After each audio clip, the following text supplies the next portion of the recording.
Don't mind me, I definitely did not forget to go grab water, and that's definitely not what I'm doing for a couple minutes right here at the start of stream.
Okay, I'm actually here now.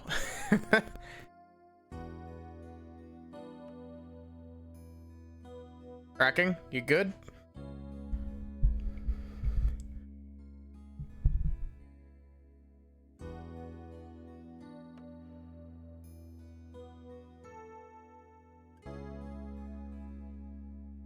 So yeah, hi, welcome back to more Dual Destinies. I don't remember where we left off because it's been 2 days. Or 3 days.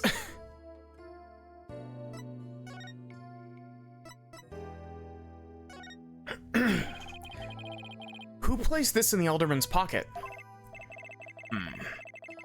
Very few were they who knew the letter was in Damien's briefcase.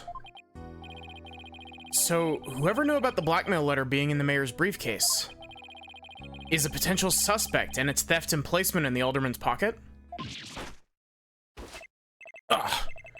Could it have been his doing? Mayor, I mean, Mr. Taro, did you just remember something? Indeed I did. There was but one other who knew of that letter. Damien's aide, Florent Lebel. Full knowledge of that briefcase contents did that aide possess. Then he may be the blackmailer and the murderer we're looking for. That is preposterous. He's a most trusted advisor.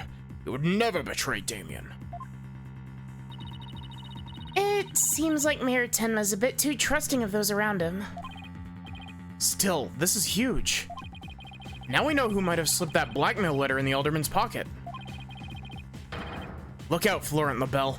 Here comes justice. Let's go find Mr. Lebel and rake him over the coals. Thanks for the help. You've just given us a major lead.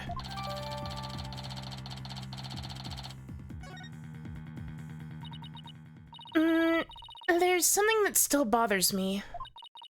If Mr. Lebel is the killer, what could have motivated him to open the Forbidden Chamber? Hey, Banana, how are you doing? Also, hi, Paradoxica. I forgot to say, I hope that you're doing good. I just realized I forgot to rearrange stuff on my desk.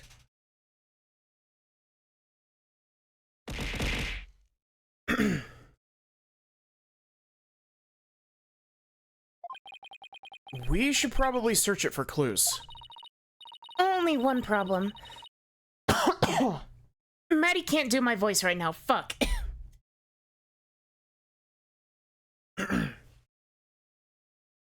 Originally tonight I was gonna do Ocarina of Time randomizer again because I'm an addict, but doing good? Nice. I'm gonna sip water.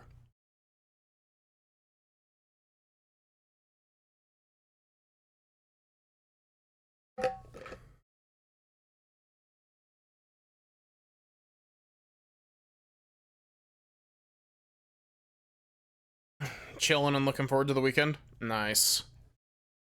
Only one problem. How do you open a locked door that doesn't have a keyhole? Let's go talk to Jinxie. Maybe she can help. My voices are all sorts out of whack tonight.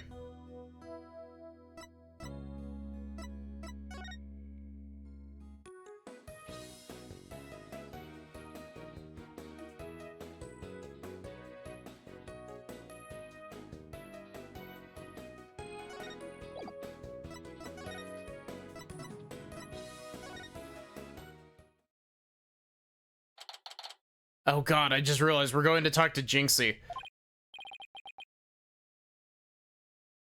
Hey, isn't that...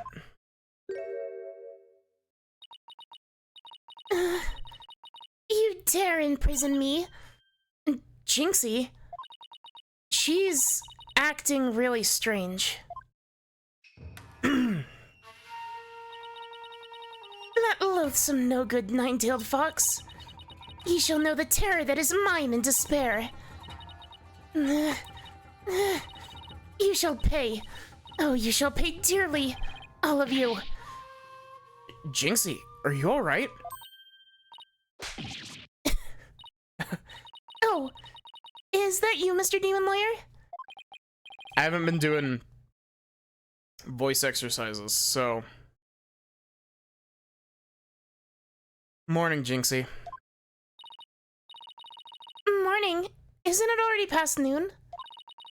And what am I doing here? Last I remember, I lay down to take a nap back at the manor. Oh no, it must have been the... Makura Geishi?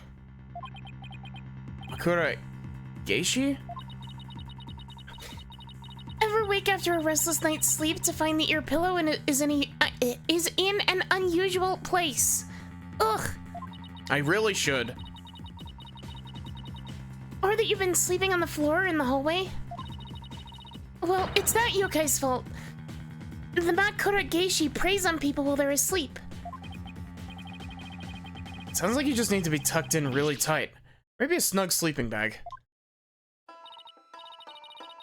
Jinxie, how come you don't have any charms on your forehead? I don't? Oh, they must have fallen off. Man, my voices are all out of whack tonight. I'm sorry. Without them, evil things can creep into me. I'd say we had more than adequate a more than adequate demonstration of that just now. I'd better reapply them. Jinxie, there's something we wanted to ask you. Ah, there was something I wanted to tell you too. I remembered something else. You did? What was it? Sorry, give me a sec.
Jinxie, can you tell us what you remembered? Well, after the trial, I remembered lots of stuff.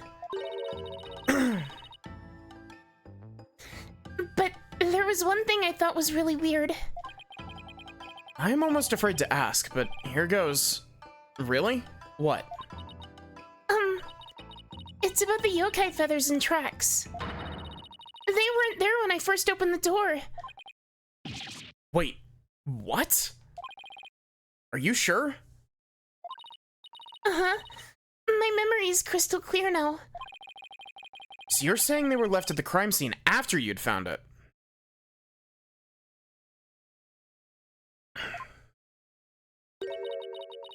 This could spell major trouble, Apollo. See, I can do Athena's voice decently well, but like Jinx, the very, very high end of my register is just not coming to me tonight. Because Jinxie is already accused of leaving the feathers and tracks at the scene. If they weren't there when she discovered the crime scene, it'll totally fuel the claim that she fabricated the evidence later on. Ah.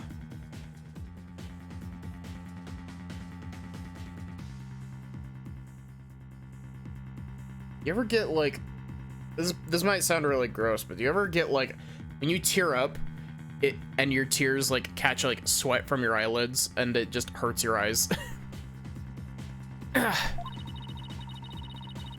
Jinxie's fuzzy memory of the whole incident is really working against us. The prosecution will probably say she doesn't remember planting the evidence. Good luck rebuting that. Oh man, this is not good.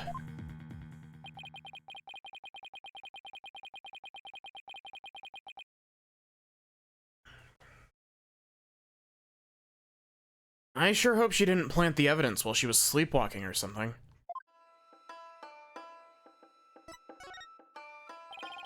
Jinxie, you wouldn't happen to know how to open the Forbidden Chamber, would you? That door doesn't even have a keyhole. Well, it's supposed to have a secret mechanism. They say you have to figure it out before the keyhole will appear. Secret mechanism? Really? Uh-huh. It's hidden in the Fox Chamber. But only Alderman QB knew what it was, or how it worked. Alderman of Ninetails Vale sure loved his secrets. Apollo, let's go see if we can find that secret mechanism. Whoa, slow down. There's something else I need to ask about. Jinxie, is there only one key to the Forbidden Chamber? Uh-huh. Even the Manor's Master Key won't open it. That's because it's a very special room that must never be opened. Guess that means nobody entered the Forbidden Chamber after the murder. After all, we know Mayor Tenma took the key from the killer and swallowed it, so... And so the mayor's efforts to keep the killer out of the Forbidden Chamber were not in vain.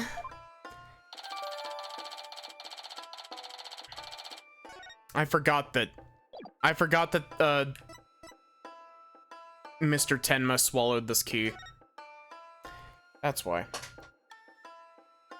That's why it felt so, like, weird the way that I was sitting, is because I forgot to lock my chair.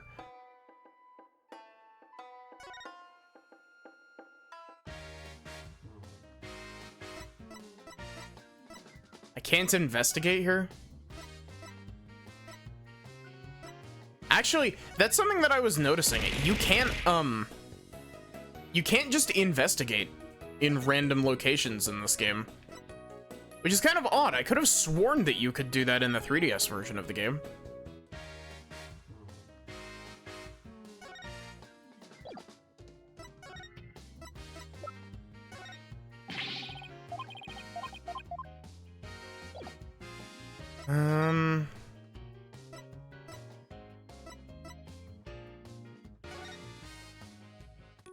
So Athena wants to talk here, but this isn't, like... Any ideas? So the crime scene was locked tight at the time. Ugh, this is a tough one. The only people in that locked room were the deceased, the alderman, and the mayor. Maybe the killer hid somewhere in that room. But is there really anywhere to hide in the Fox Chamber?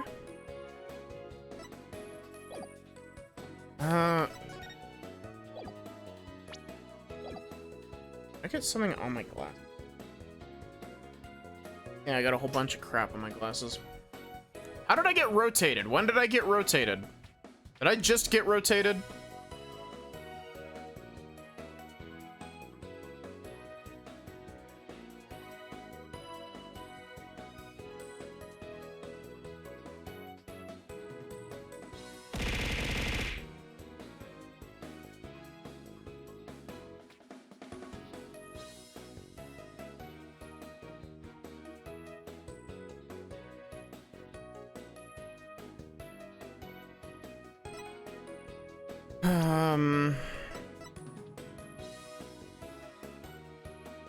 Oh my god. Thank you, Ace Attorney, for giving me a,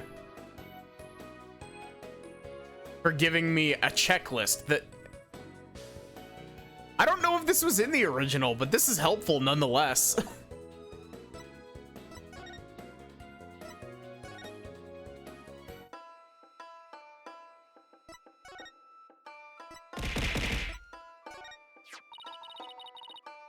Alderman QB made that statue.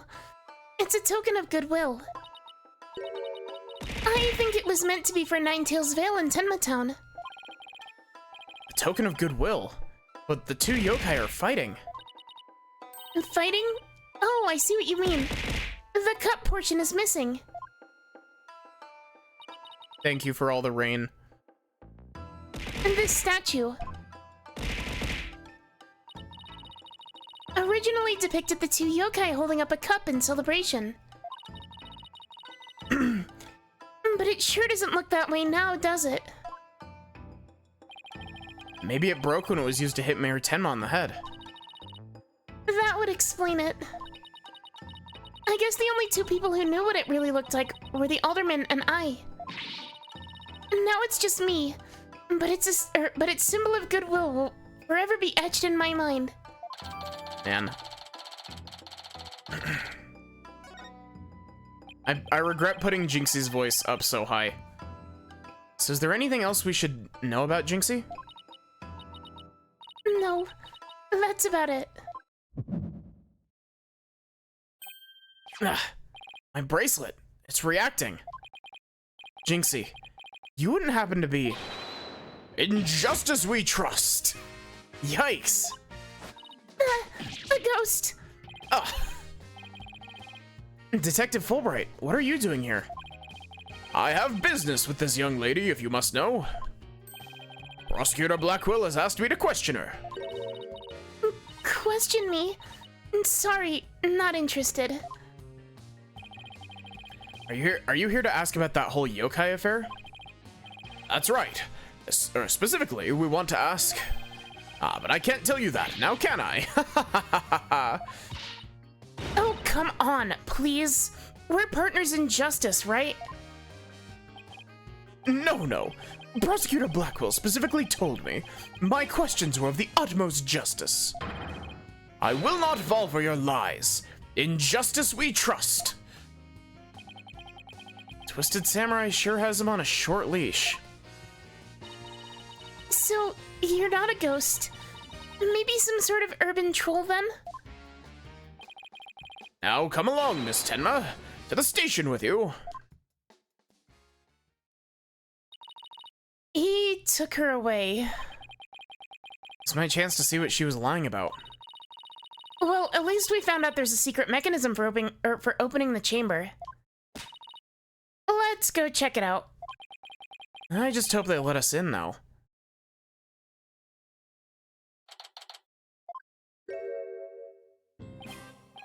Oh, what an absolutely fabulous scent.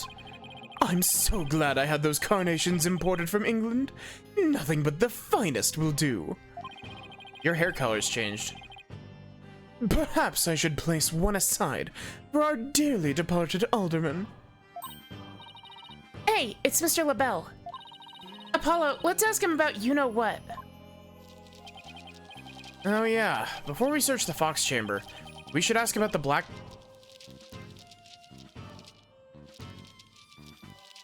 Should ask about the blackmail letter. Give me a sec.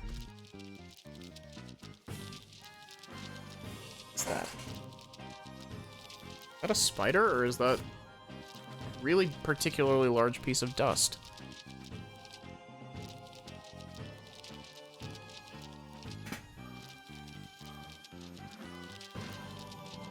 There's dust.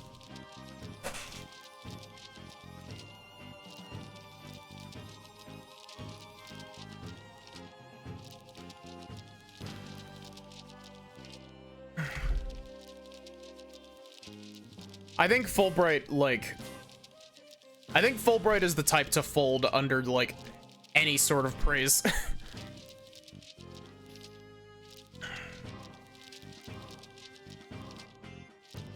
Fulbright is, like, the opposite of a brat. Why, if it isn't the mayor's little lawyers, what do you want with me? I totally forgot what voice I was doing for him. I hope that was correct. Oh, there's something we wanted to ask. Where's that ringing coming from? You'll have to excuse me. Hello, LaBelle here. What the? Those things on his shoulders are cell phones? Yes, about that. You must forgive me. This whole matter with Mayor Tenma has been a complete nightmare.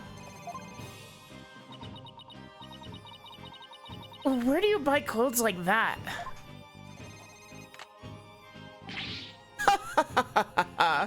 Surprised? This is my own special design. This is the ultimate in functional beauty. Functional beauty? You sure about that? Looks a bit unwieldy to me. Ugh. You simply don't have an eye for beauty. Having an eye for beauty means looking like this guy. I'd rather be blind. Wow. That is some sass. Holy shit, Apollo. You didn't have to fucking kill him. So, what do you want with me? Both Jinxie and Mr. Filch say they saw Tenmataro. But what about you, Mr. LaBelle? If you were in the foyer, why didn't you see... Ugh. Very well, I admit it. That's right. I, Lord LaBelle, saw the demon Tenmataro. So he did see something. Then why did you lie about not seeing him? I was simply trying to protect dear little Jinxie. Protect Jinxie? What do you mean? Why, don't tell me you haven't heard of that strange little habit of hers. Which one are we talking about? The one where she wanders around, making mischief without knowing what she's doing. Rumor has it she's possessed by Tenmataro. That one's new to me. Well, there you have it. I hate the way that he, like, exists.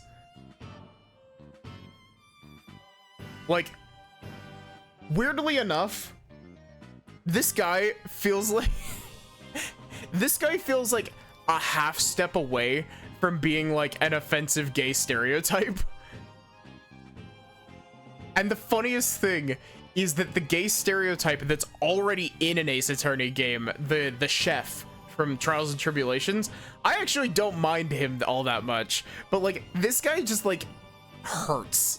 Like, there's something about this guy specifically that's just like, ugh. He feels gross to my brain.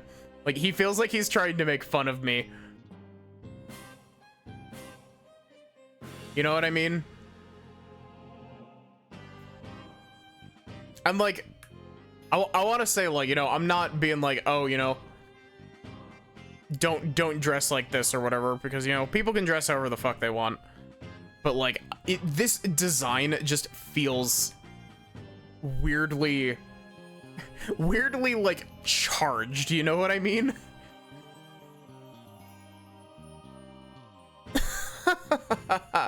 Well, there you have it. Anytime you hear about a Tenmataro sighting, little Jinxie should be your prime suspect.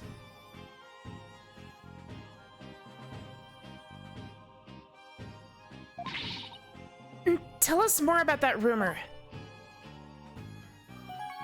I'd rather not.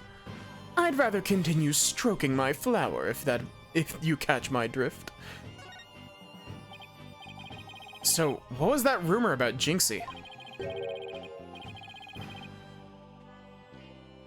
They say she's possessed. Not all the time, of course. It hits suddenly, and then she starts wandering around doing strange things. Is that so? Although, come to think of it, you know, I'm not gonna lie, I actually have no fucking clue where this case is going. I have no idea. Like, I've seen this game before. I do not remember how this case ends at all. That certainly would explain how she was acting earlier. Once, she even put on a Tenmataro costume and wandered around the woods at night. She did?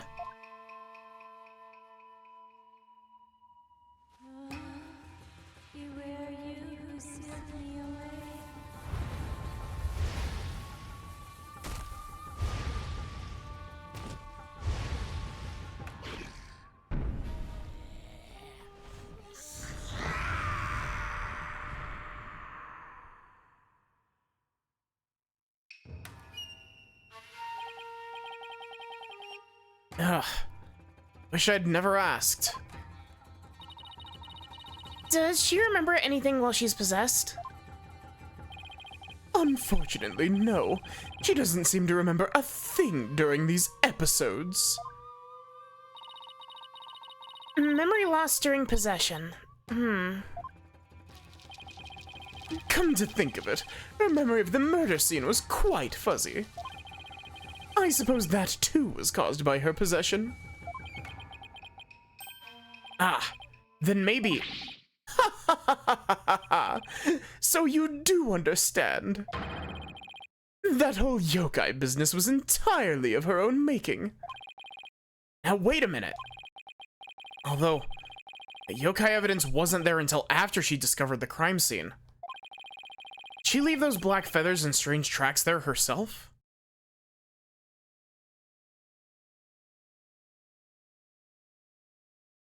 Paradoxica, but what if Jinxie Tenma is like a magical girl? She's like me. You just like snap your fingers and you costume change. You do a whole transformation sequence. Did she leave those black feathers and strange tracks there herself? Apollo, let's ask Mayor Tenma about Jinxie's episodes next time we talk to him.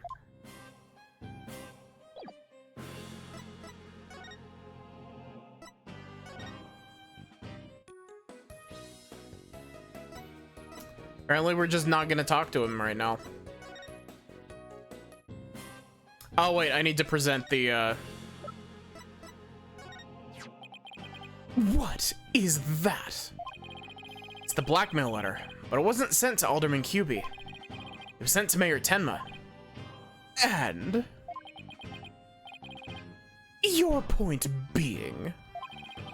someone took the letter from the mayor's briefcase and then placed it in the alderman's pocket after he was murdered.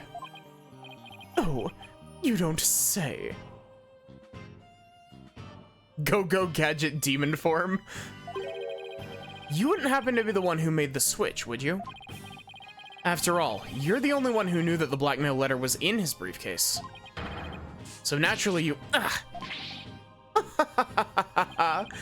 Perhaps that shot of cologne will make those scales fall from your eyes.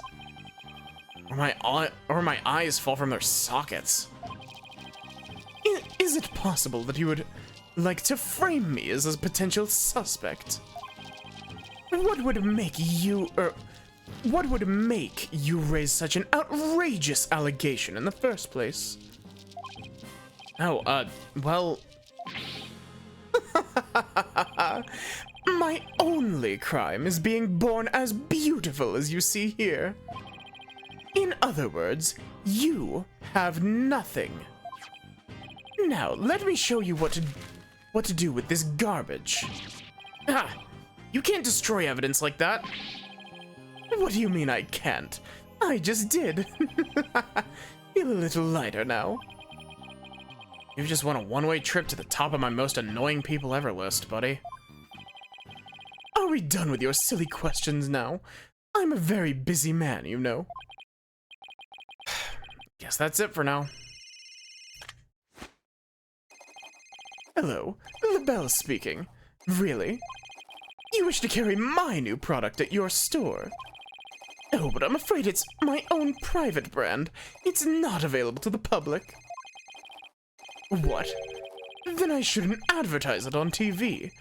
But I don't understand. As the embodiment of beauty, it is my duty to announce my good looks to the world. Stop the bus. I'm getting off.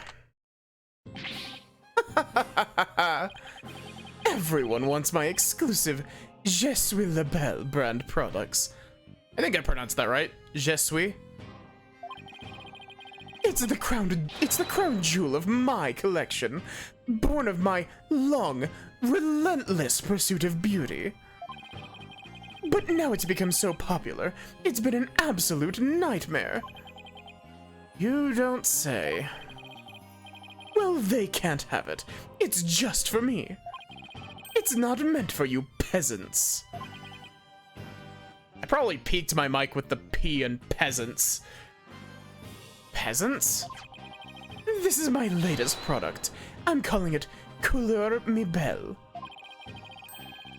A dazzling hair color you can wash out with just water. So that means you can't sweat. I have 7 colors in all. You can find out more in my commercials and magazine ads. And it's not available to the public. Great sales strategy there, genius. Come to think of it, Mr. LaBelle, your hair color's changed since the last time we met. Wow, I ran out of breath when I tried to laugh there, just like immediately. What the hell? The little lady has quite the discerning eye. Here's a little sample. Consider it a gift for one who truly appreciates beauty. Oh, Apollo, what should I do? Or take it before you get a face full of cologne. Good point. Wow, thanks, Mr. LaBelle.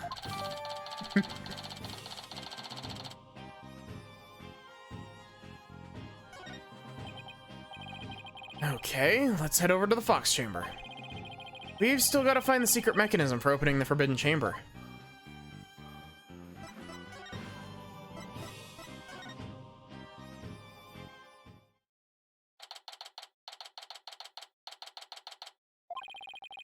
Okay, let's find that secret mechanism for opening the Forbidden Chamber. Oh, this is so exciting. I can't wait to see how it works. But do you really think the killer entered the Forbidden Chamber? We'll just have to open it to find out. We should also see if there was anywhere the killer could have hidden this room. Okay, let's get started. No idea. No idea how that's pronounced.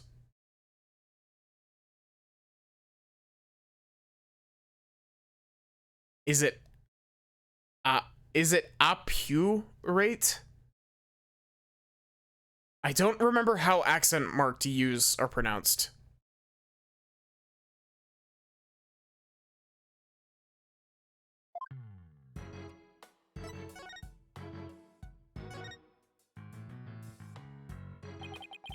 Still no keyhole, huh? Yeah, and the door won't budge. Just like those spiky bangs of yours. Well, all it takes is some water, but I don't think that would work on the door. Oh, I know. I'll break it down with a body slam. I seriously doubt you could do that. How do you know if I haven't even tried? No, wait, don't. Much as you hate losing, Athena, think the door would win this match. Just say in a deadpan voice, foreign word.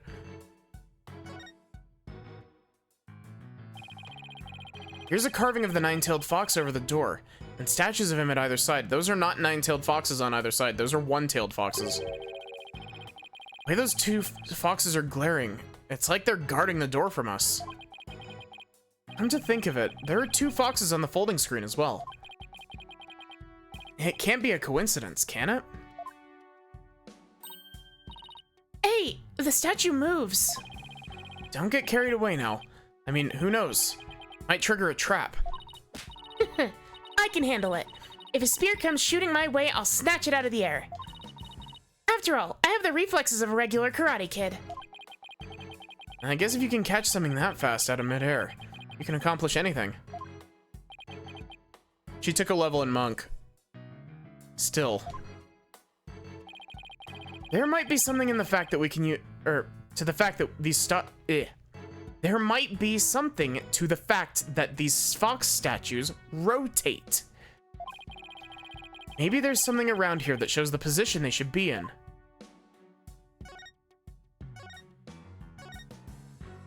Cool, you really had to spell it out. A Professor Layton game, this is not. Two foxes standing back to back are depicted in this elegant folding screen. Could this have something to do with the keyhole? Wait a minute. Two foxes. There are two fox statues in front of the Forbidden Chamber as well. Maybe the keyhole will appear if we do something to this folding screen. But I don't see anything unusual about it. Well, it does have two foxes on it, and there are two fox statues in front of the door. Then maybe there's a clue somewhere in this room. Let's turn the whole place upside down. This is as excited as a kid in a candy store. I mean, Apollo, she is only 18.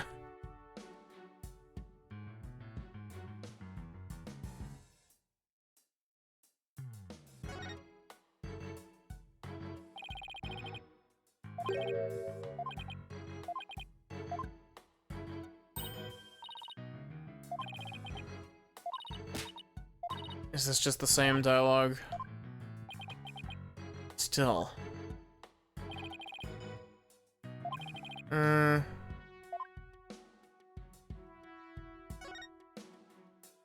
Cool, thank you, Apollo. What's this broken stuff beyond the door?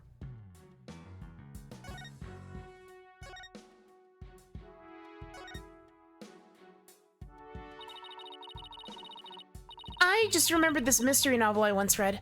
The murder occurred in a locked room. And the perpetrator made sure to hide behind the room's door when it was opened. Then, when no one was looking, he made his escape.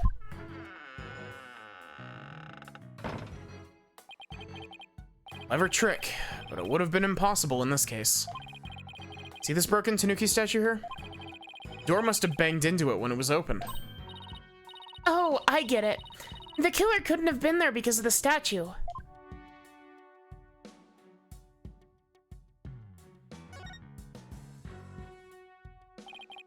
Better take a look behind this door, too. Door handle's broken. Oh look, the doorknob banged into the wall. Made a big dent, too. That wouldn't have happened if the killer had been hiding there. Right. I guess that rules out the old hide behind the door trick.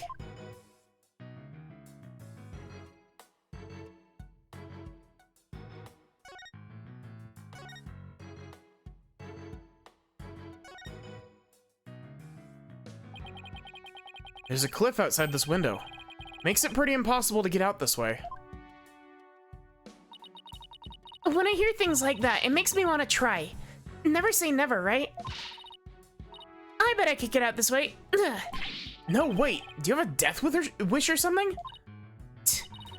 It won't even open wide enough for me to squeeze through. I guess I lost the bet. That loss just saved your life. I love Athena. She's very... What's the best way to phrase it? She's very, like, eclectic. She's big ADHD mood, you know? There really is no escaping here through the air duct. And here we went through all the trouble of bringing a ladder to check it out. That's not a ladder, Apollo. It's a stepladder. What's the difference? They both have the word ladder in them. What's the difference?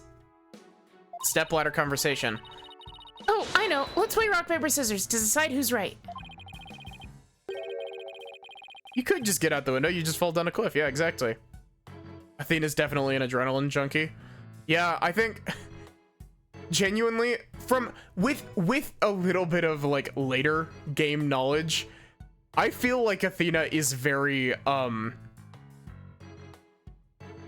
feel like Athena is very like autistic, ADHD. Like she gives off very much that vibe, you know? You're way too competitive. Speaking of like weird like brain stuff. Oh, did stream break? Are we good? Is stream still alive?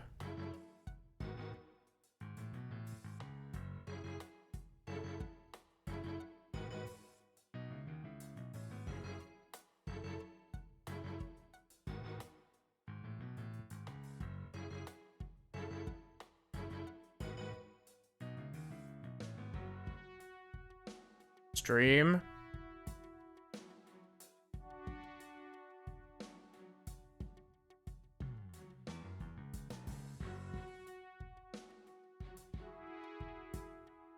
Chat, are we good? We might be having yet another stream crash, because if we're having another stream crash, I'm gonna be fucking pissed.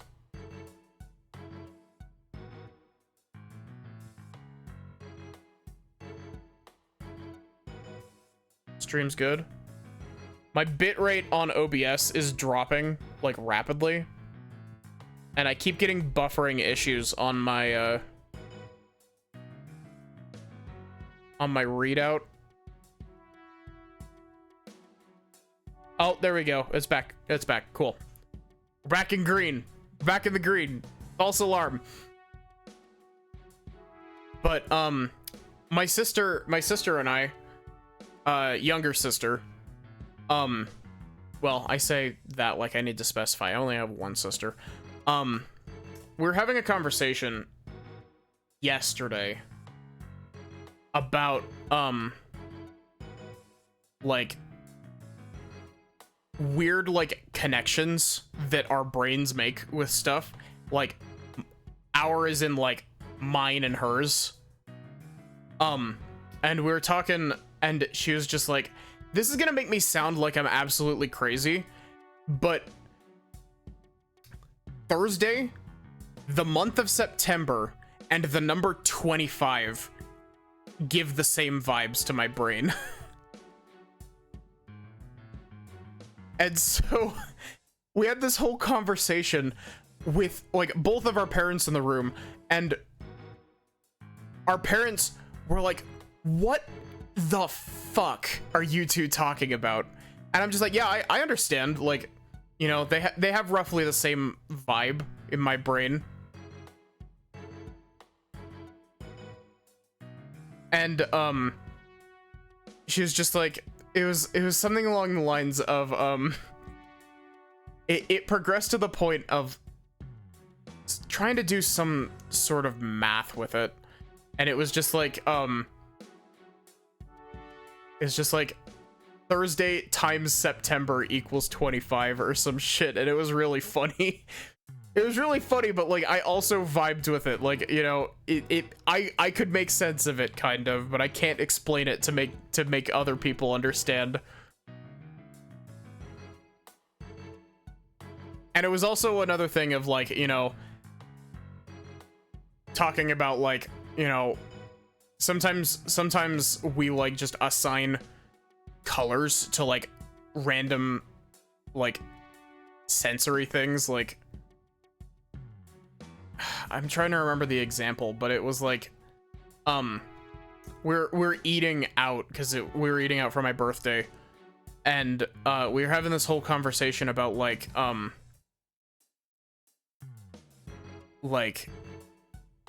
two to my sister, coffee tastes gray. Hey, Mr. Scoot, how are you doing? Well, we're going off on this on this conversation that makes me sound like I'm crazy. But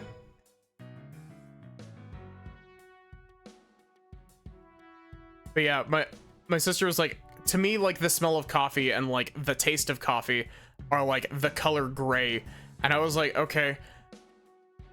To me, the color gray is like, in my brain, it's associated with like this one, like mine.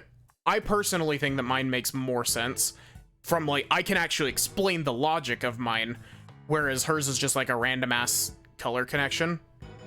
Mine is, when I think of like the smell and stuff that triggers my brain to be like, that's gray, is dishwater. Like gray water, dishwater. And like bleach.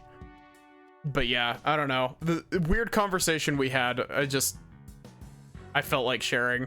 I'm doing pretty good, Mr. Scoot. You're way too competitive. And it's not even related to the original issue either.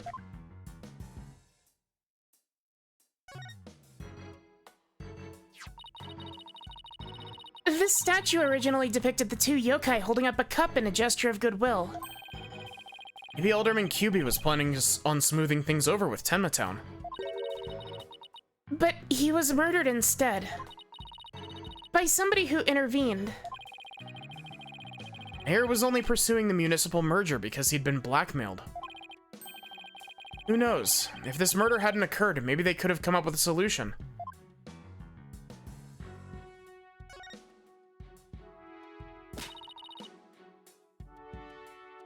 Maybe the killer hid under this table. That would be a terrible hiding place. The Alderman's body would have been right above. Maybe you're right. Guess the underside is a bit... Wait, there's something under the table. Let's check it out.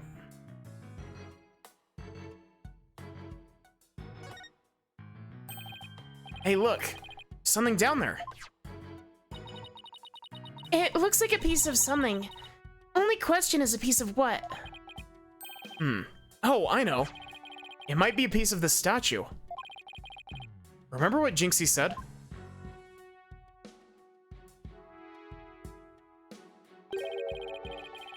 Statue originally depicted two yokai holding up a cup. It was a symbol of goodwill. So this piece broke off and rolled under the table.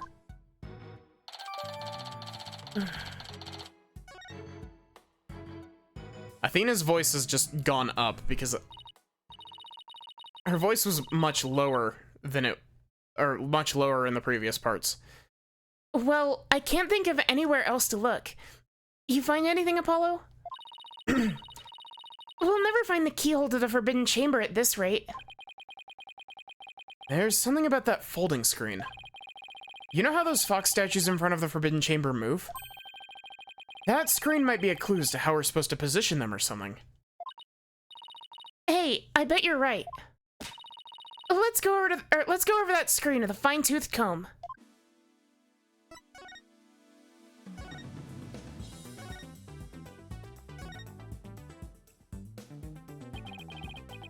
On closer inspection, I think there's more to the screen than meets the eye. Let's check every last inch of it. I can rotate the folding screen, cool, and if I spot anything of interest, I can press A to inspect it further. You can also zoom in and out with X and B to get a better look. Now let's check every last inch of it.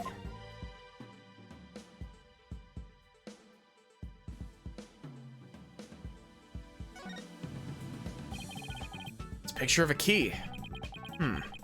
That shape looks awfully familiar. Oh, I know. It's shaped like the Forbidden Chamber's key.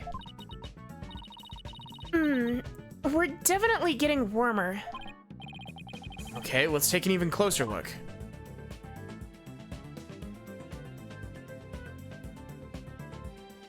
I can't slide. What's this? Looks like a keyhole or something. You think it could be the keyhole to the Forbidden Chamber? Wait, what about that key drawn on the end of the screen? Think the two are related? A key and a keyhole? Oh, I just got an idea. If we folded the screen up just right, then the key and the keyhole should overlap. Hey, I think you're right. Let's give it a try.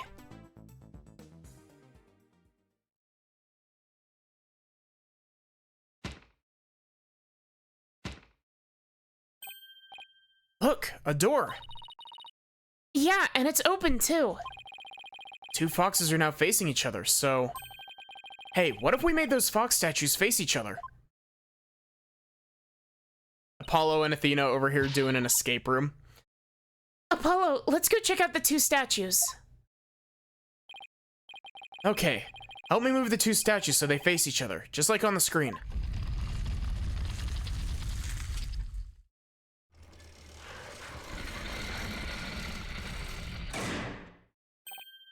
Look! A lock appeared. Now we can use that key. Okay, here goes nothing.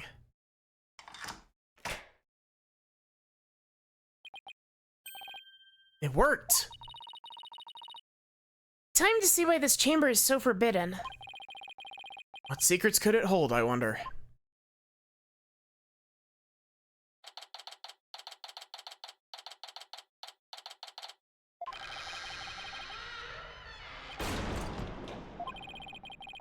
These doors need some serious oil. That was like nails on a chalkboard. Oh, right. Forgot about those super good ears of yours. Look, more feathers.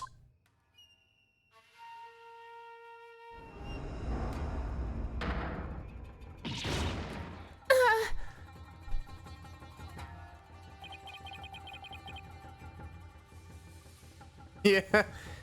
What the heck is that? Is that a Tenmataro statue?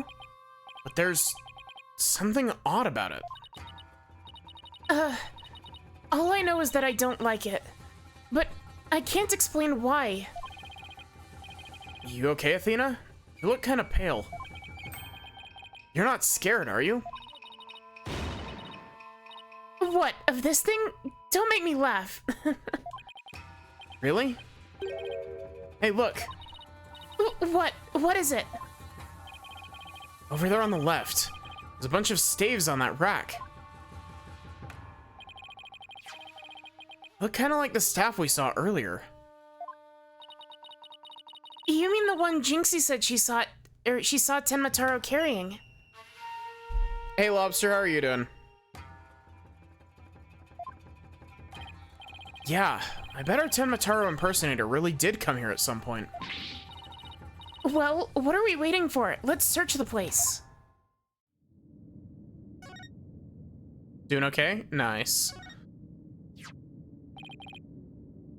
What's this? Whatever it is, the packaging is really gaudy. The fact that there's no dust on it means it hasn't been here very long. Oh, it's hand cream. Let's see what brand it is. Je suis la belle. LaBelle? What the? But then, wouldn't that mean Mr. LaBelle was here? I guess so, but why? Well, whoever was dressed up like Tenmataro must have taken a staff from here in the Forbidden Chamber. That same person probably dropped this hand cream at that time. In other words, the Tenmataro impersonator we're looking for is none other than... Florent LaBelle. This might be a big break for us in court tomorrow. Now all we've got to do is get the truth out of Mayor Tenma.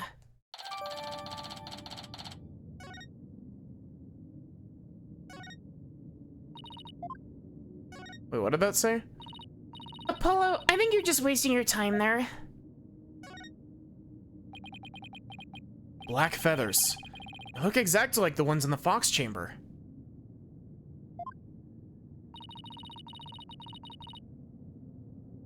That means the killer must have been in here at some point. The question is, why?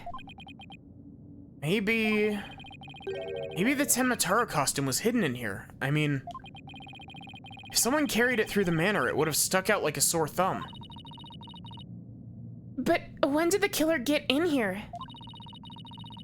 The mayor snatched the forbidden chamber key when the killer hit him on the head. That means the killer could have only gotten in here before the murder. Wow, this is one tough riddle, all right.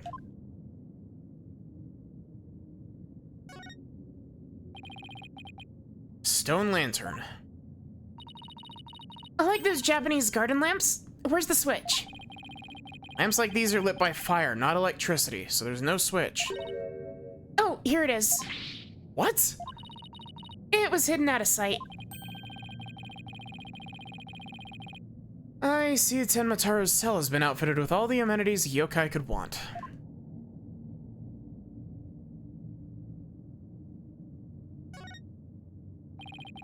It's like a gravestone or something. It reads, "Here lies Tenmataro, age 80. Cause of death, choked on a chicken bone." Say it ain't so! Besides, that sounds more like an autopsy report than an epitaph, if you ask me. Wait, you're joking around because you're scared. It's your coping mechanism. Wow, rude, Apollo. You can't just call out people's coping mechanisms like that. I'm not scared. Freak Out Central, right here, baby. Cut it out, Widget. Niall is strong in this one.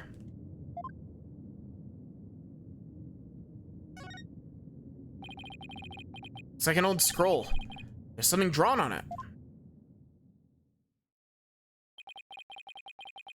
Unless I'm mistaken, it looks like an old guy.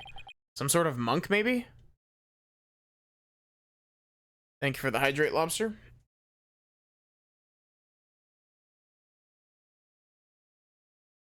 Wait, is that why my tracking is getting messed up? Oh my god, that's why my tracking is so fucked tonight. My arm that I had my, that I have my phone on for my tracking was cocked off to the side. And so it was sitting lower than it was supposed to be.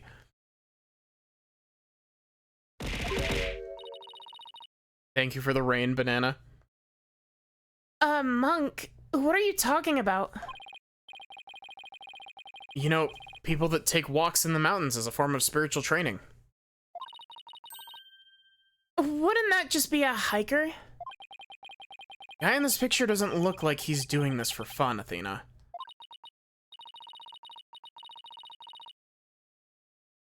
Maybe it's behind Tenmataro. Maybe he's sitting on the toilet. We interrupted him at a bad time, you know? Oh, look, there's some yellow thing strapped to his back.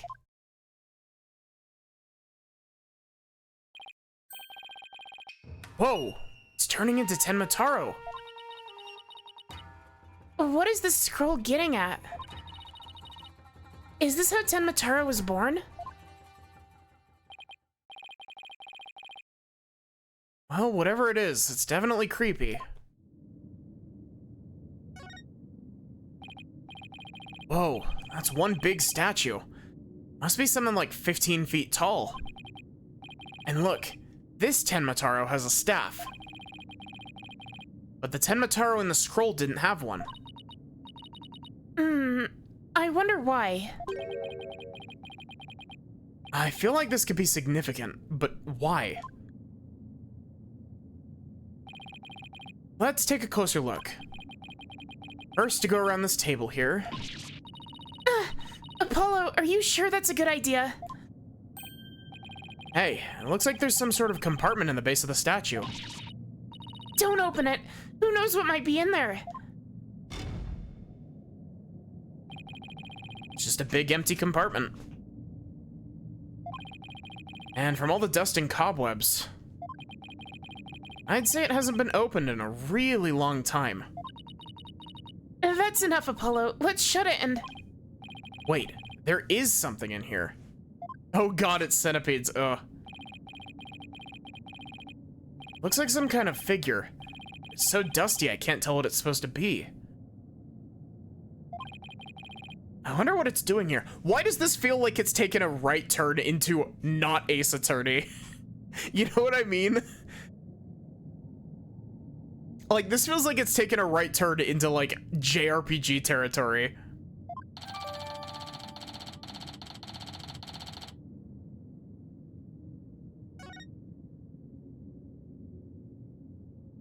Also, I like how this is, like, an important place to the village, and we're just, like, breaking in and being like, yeah, you know what? Mine now. Hey, there's a bunch of staves here, and it looks like one's missing. The Tenmataro Jinxie-san must have taken it. I'd have to agree. These look like the ones Detective Fulbright showed us. Why do you think there are so many here? Maybe there's spares. Tenmataro might be, you know, absent-minded or something. But the fact that he has spare staves handy, well, it shows that he's aware of his faults and is trying to deal with them. This is an RPG Maker horror story. Man, I gotta play Cat in the Box one of these days. I bought it like over a year ago, being like, I'm gonna stream this as like a Halloween game. And then I just never streamed it because I was too much of a baby bitch. I cannot handle my horror. I have bought multiple horror games while they were on sale with the full intent of streaming them as like a Halloween game, and then I just never did because I'm scared of horror games. Like another one that I bought like more recently is Signalis. Hey Mario, how are you doing? Or at least that's my take on it. Maybe this will remind her to deal with her own faults. But I won't hold my breath.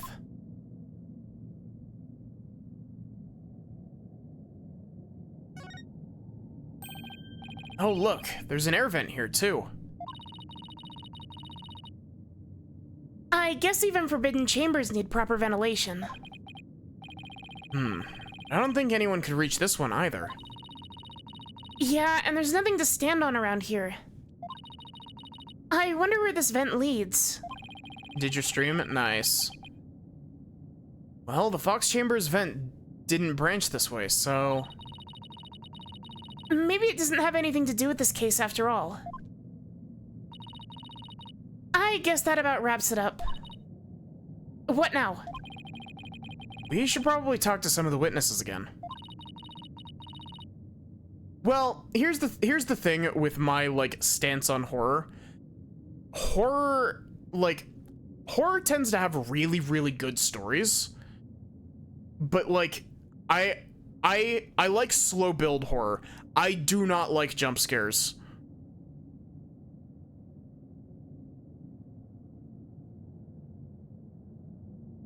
You mean like Mr. Filch and Jinxie?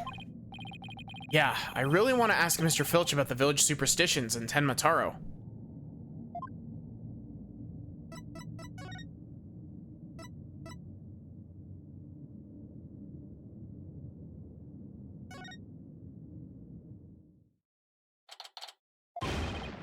It's the curse! The curse! The curse of Tenmataro! You outsiders are ignoring them superstitions at our peril. Mind your own business, will ya?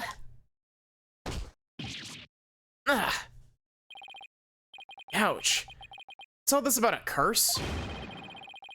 Tenmataro's gonna curse us all. Unless you stop sticking your nose where it don't belong. Stop the investigation. Listen to what them superstitions say. Right. How about obeying the law before you go obeying the superstitions? Huh? Hey, what are you doing with Widget around your neck? He's mine. You know better than to go around stealing other people's stuff like that. Same goes for my bracelet. Sorry. I promise I won't do it again.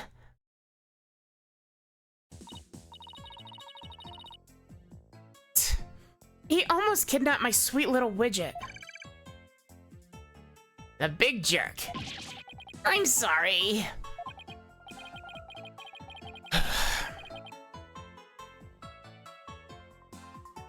Guess you can't teach an old raccoon dog new tricks. As long as we have him here, I guess we should ask him about what happened. Like the birthday stream? Nice. I can't believe you did that. It's one thing to steal a pair of shoes, but to steal Widget? Yipes. Mercy, mercy. I can't seem to control myself. That thieving blood running in my veins. Thieving blood? What's that supposed to mean? Glad you asked. The information bandit, Azuki Kozo, was my grandpappy. Take a gander at this. Which one? I managed to finish both of them. I finished the Wind Waker randomizer. It took me about 8.5 hours. And then I finished the Ocarina of Time randomizer in record time. What exactly am I looking at? Looks like another one of those yokai to me. It's none other than the Azuki Kozo. Robbed from the rich to give to the poor, he did. Only awake for Wind Waker? Yeah. The Wind Waker seed was a brutal Wind Waker seed. We ended up with a decent chunk of our stuff randomized really late into Earth Temple, which was not great. I want to do an MM rando. It might be a bit before I actually get around to it, but I want to do an MM rando so I can do an Ocarina of Time cross MM rando. He'd leave one of those figures at the scene of the crime. What's more, I'm his grandson because he was my grandpappy. Wow, you don't say. Thief's honor. It's the honest truth. The sloshing sound of Azuki beans scraping together in the dead of night. It's the magical sound of dirty money getting washed clean for giving out to the poor. I'm Azuki Kozo, washer of money. Giver outer of wealth, reborn.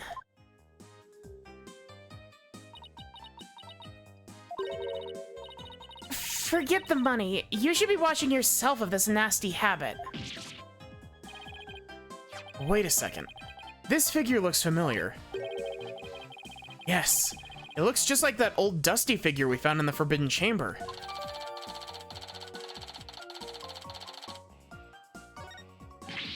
Hey! What are you doing with that there figure? Oh, this? We found it in the Forbidden Chamber. Looks like it had been there practically forever. Could be my grandpappy broke into the Forbidden Chamber way back. Hey, that reminds me. You once told me there's treasure in that there chamber. Treasure?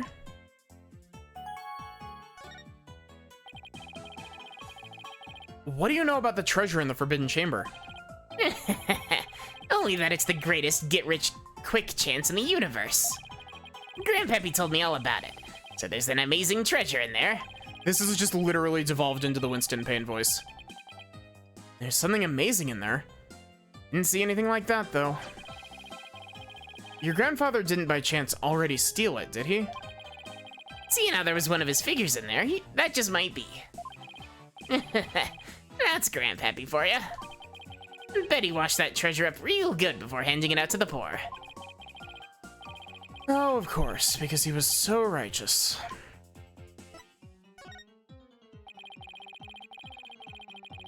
In court, you mentioned seeing Tenmataro near the scene of the crime. Sorry I didn't come clean right away. Them superstitions got the better of me. People of Ninetales Vale sure seem like a superstitious bunch. I'm not surprised that you wouldn't want to talk about seeing Tenmataro. Darn right. Them superstitions scare me out of my wits, I tell ya. That's why I'm doing exactly what they say from now on. Do you plan on staying here in Ninetales Vale? Yep, I'm gonna keep living right here and keep the old ways, just like Grandpappy did. Them superstitions are like a rulebook for me. Wait, so you're saying you actually believe in those old wives' tales? Ain't you been listening to a word I said? You're going to do exactly what them superstitions say. Well, I say that's baloney.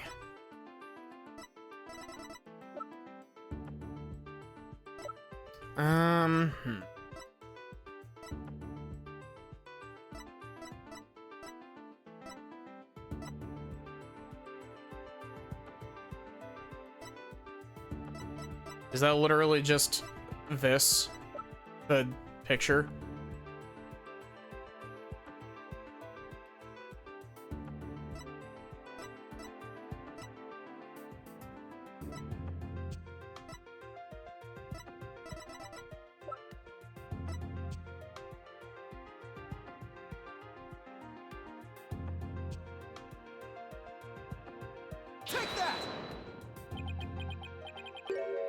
Say, Mr. Lawyer, sir. Yeah? I don't have much school learning, but I ain't no dummy. That there ain't got nothing to do with me. But I'd be happy to take it off your hands if you wanted. I don't think so. Let's try that one again.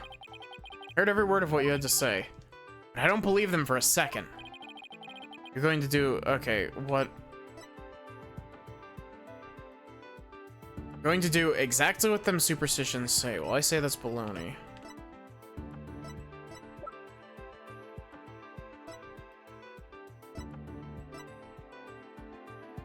Oh. Take that!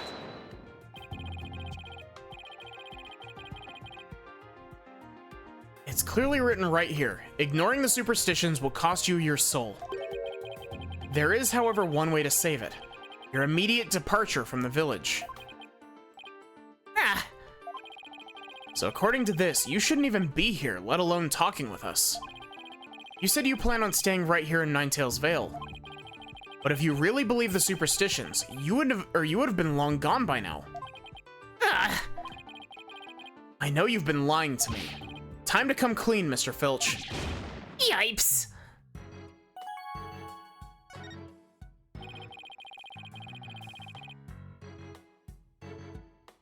You were lying about believing in the superstitions, weren't you?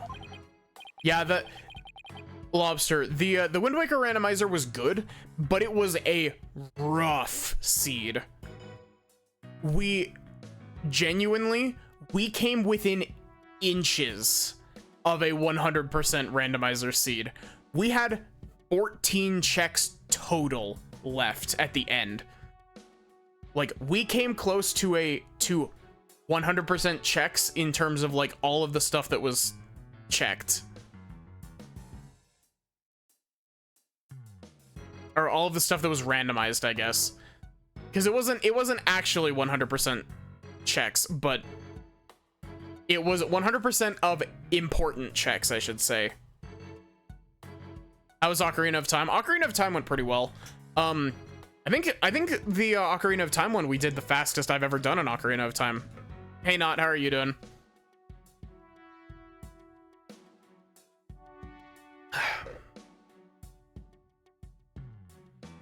And then we didn't do any after Ocarina. Because we hit the 12-hour point. Sorry, but I didn't have no choice.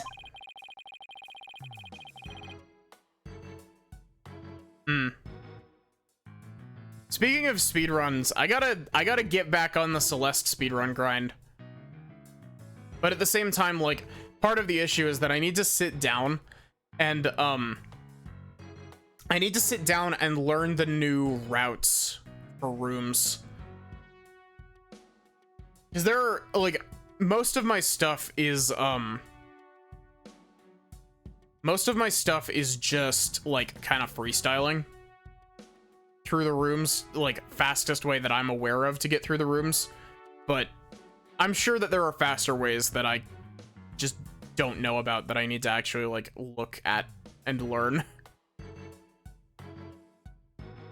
Do y'all think working on a just like speedrun practice would be an interesting stream? Just like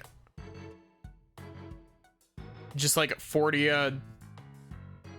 40 what? Wow, where did I get 40 from?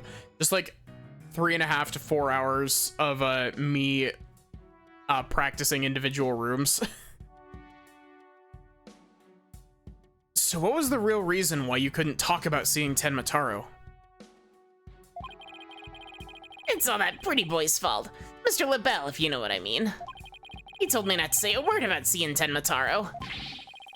Instead, if I did, he'd do to me what them superstitions said would happen.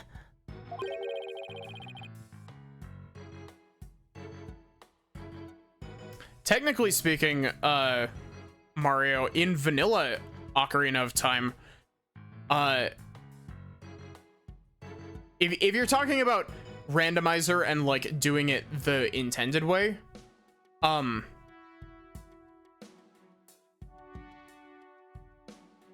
feels like it might spiral into talking about novel and writings and whatnot. See, here's the funny thing. The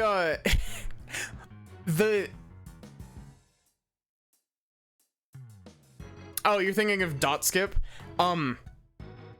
You can skip into Shadow Temple with a really complicated thing. You can also hookshot jump up to it if I'm not mistaken, but you can skip up to Shadow Temple and essentially the vanilla Ocarina of Time only checks if you have Spirit and Shadow medallions to spawn the bridge. And so, you can theoretically skip 6 dungeons. Though, technically speaking, theoretically you could skip all of them by just hovering up to Ganon's tower with bomb hovering, but... So it was Mr. LaBelle who muzzled you. Why would Mr. LaBelle want to scare you into silence? Mr. LaBelle was trying to protect that little maid gal. It was on account of that old rumor, the one about her being possessed. You need bow, yeah. But technically speaking, you can go into Forest Temple, get bow, and then fuck off and not need, and not, Actually, I guess you would still need light arrows. That rumor again. I guess we really do have to talk to Mayor Tenma about the possession rumor. Ouch. Hey, watch it.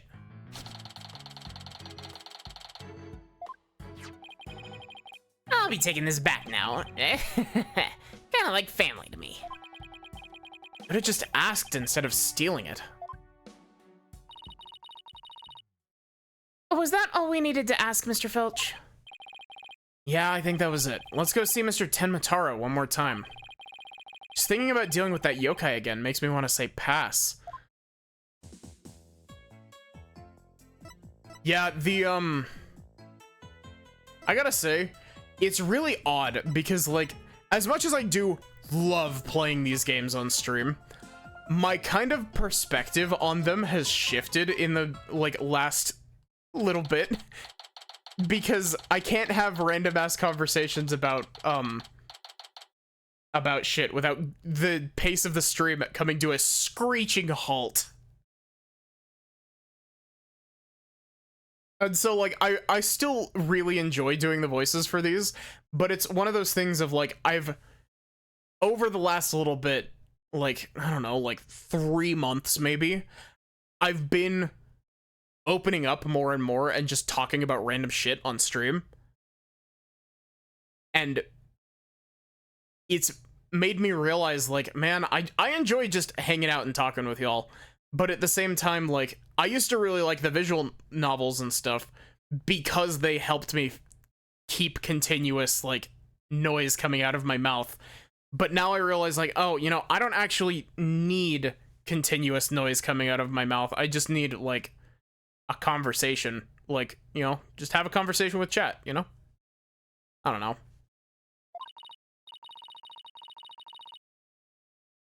Lord Tenma, your attorneys are here to see you, your malevolence.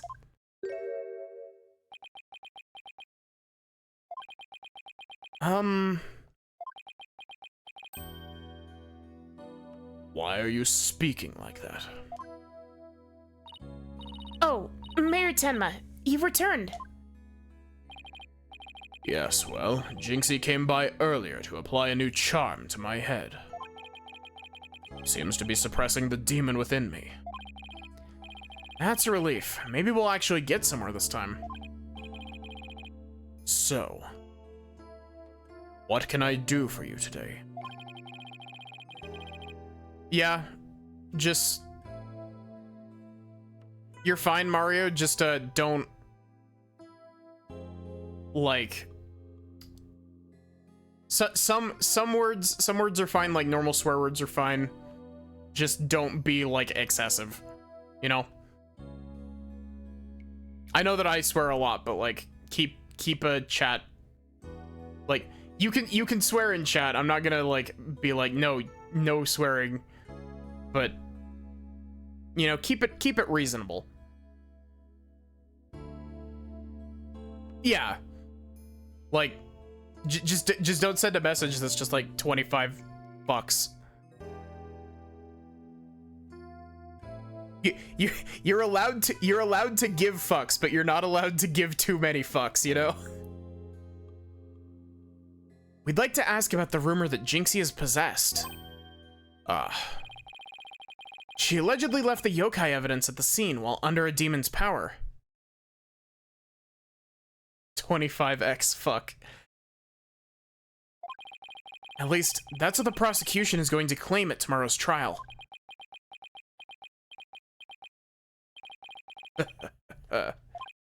Huh?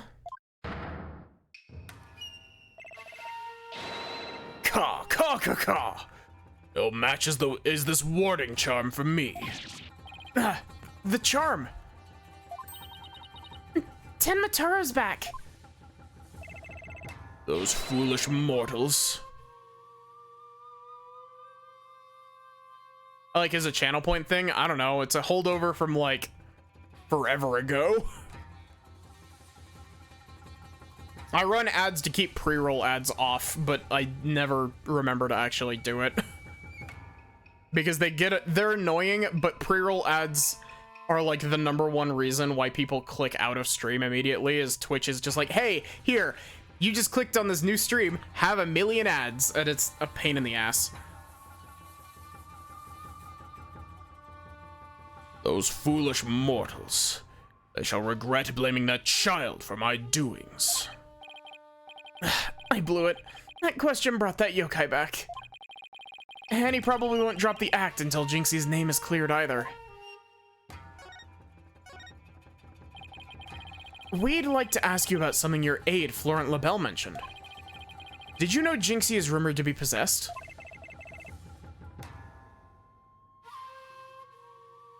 I know not of what you speak. You're not trying to protect Jinxie, are you?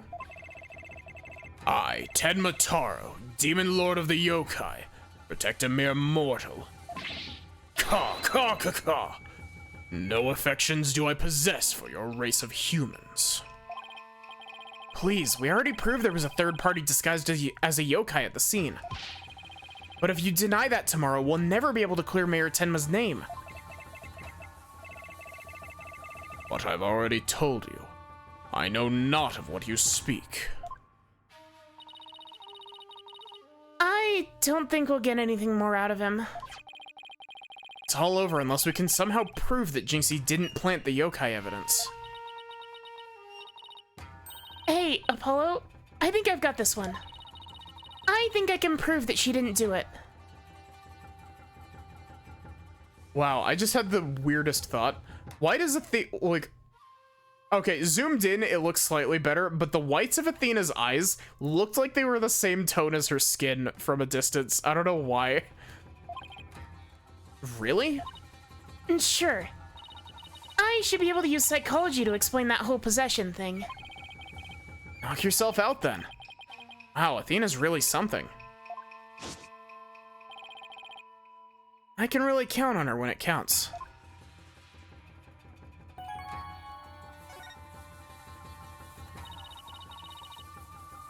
Mayor Tenma, Jinxie isn't possessed. Yeah, I usually stream every day except for... Is it Wednesday or Thursday? No, it's Wednesday. I don't stream on Wednesdays. My schedule's such a mess. I take one day off a week. I stream a lot.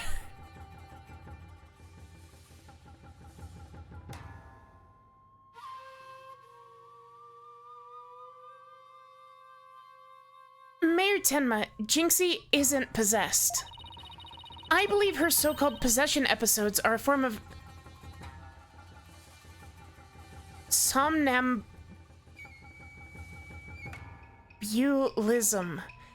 Somnambulism. Somnambulism? You mean sleepwalking?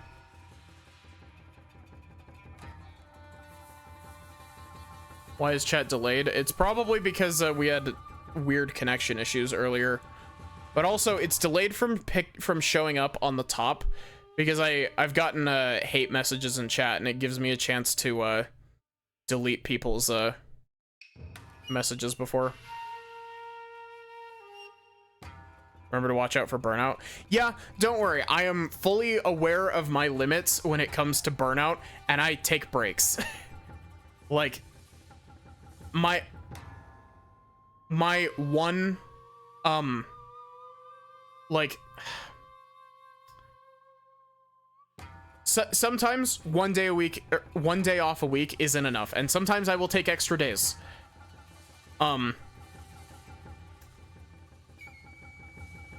Also, you wanna know something really funny that I just noticed?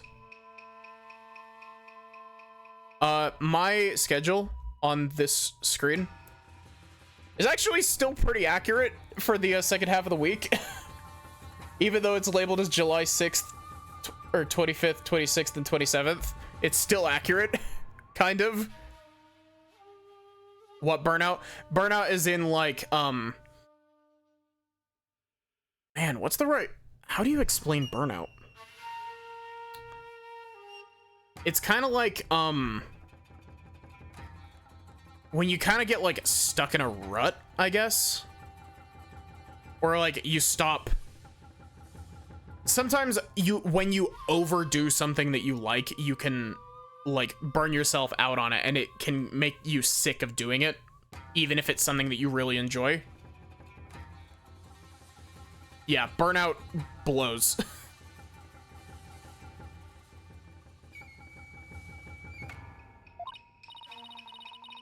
Yes, I believe she's exhibiting a rare form of the disorder. It's usually brought on by repressed stress.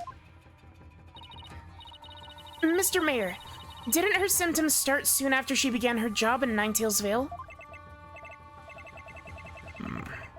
When the child visited last, she did speak of dreading yokai and how they rob her of sleep each night. Like in Mario Kart. I knew it! That lack of sleep is causing her to enter an unconscious state. And that means she can't be trying to protect you. At least, not on a conscious level. So then, the Tenmataro that was spotted at the manor wasn't Jinxie. Sleepwalking, eh? That would indeed explain the matter. Look! Tenmataro's spirit! It's left the mayor's body. Can you tell us the truth now, Mayor Tenma? Yeah.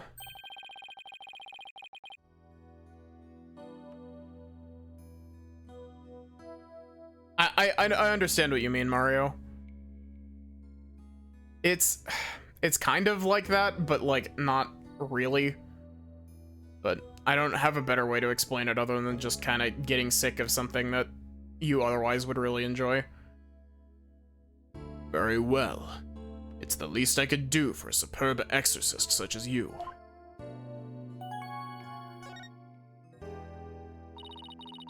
Mayor Tenma, you didn't leave those feathers and tracks at the scene, did you? I did not. Neither I nor Jinxie have anything to do with that. That was the killer's doing, no doubt. I knew it! You suspect Florent is behind this. But why? Did he really want Ninetales Vale that badly? Can you think of any reason why? Looking back, he did seem fixated on Tenmataro for a spell. Yeah, it's like when you listen to your favorite song too much and you get sick of it. It's a lot like that. Ugh. Could it be? Perhaps he was attempting to release Tenmataro.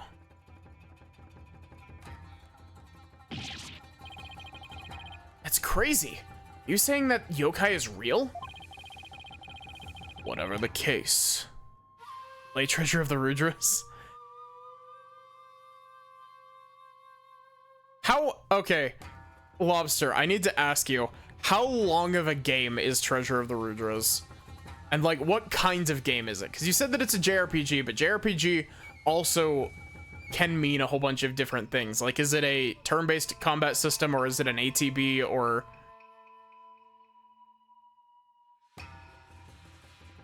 Like, is it built like something like Chrono Trigger, where you've got like the little bar that fills up and then you attack? I don't know why Chrono Trigger is my go-to for that.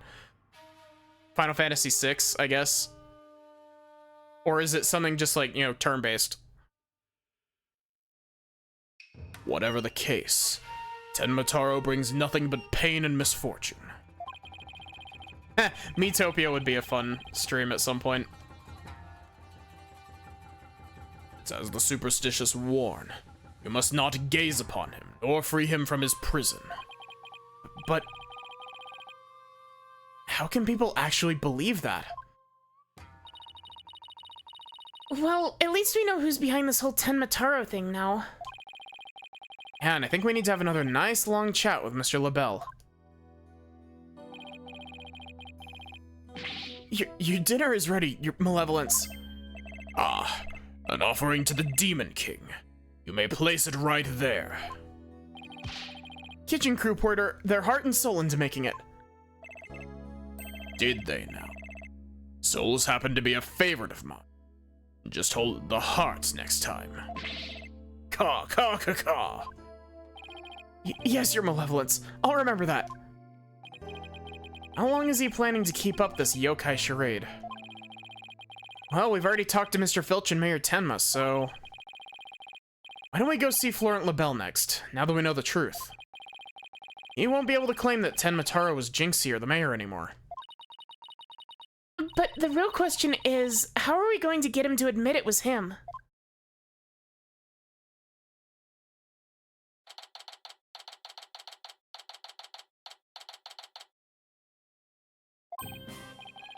Okay, now, let's practice that again, Filchy. From the top. Is this a court game? Yeah. It's a very goofy court game, though. Mr. LaBelle was in the foyer at the time of the crime. And when we, heard a scream at... Oh, heck, what was the next part again? Ah! You have the memory capacity of a flea. This is the 13th time, you know? Now, 100 times more and we're done. What on earth are they practicing? Thank you for the stretch.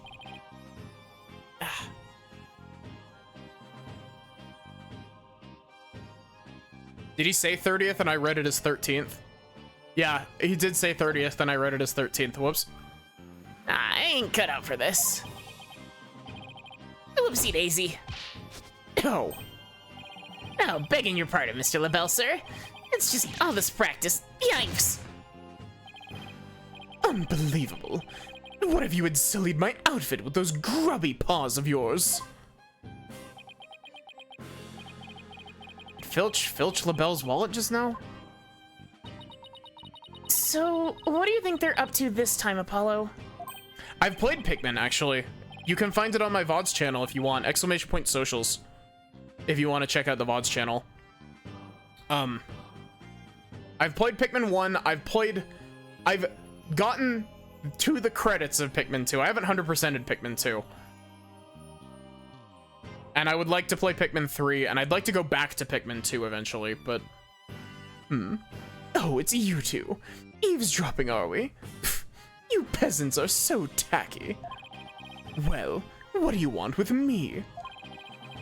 Confession to being the Tenmataro imposter would be nice right about now. I would like to play Hey Pikmin, actually. I have a capture card 3DS, so I totally could.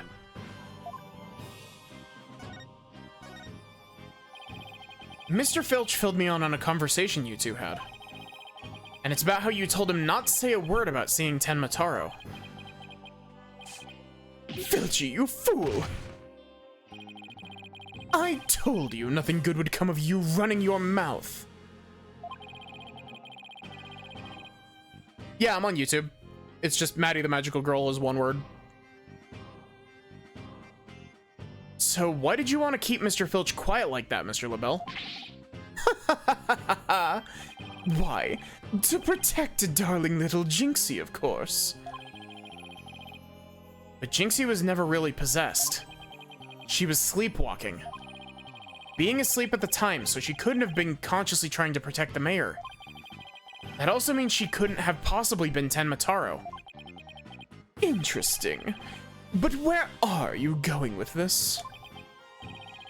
Since you asked so politely, I believe I have a different you have a different reason for trying to keep Mr. Filch quiet. That reason would be to deflect doubt away from the one who was really Tenmataro.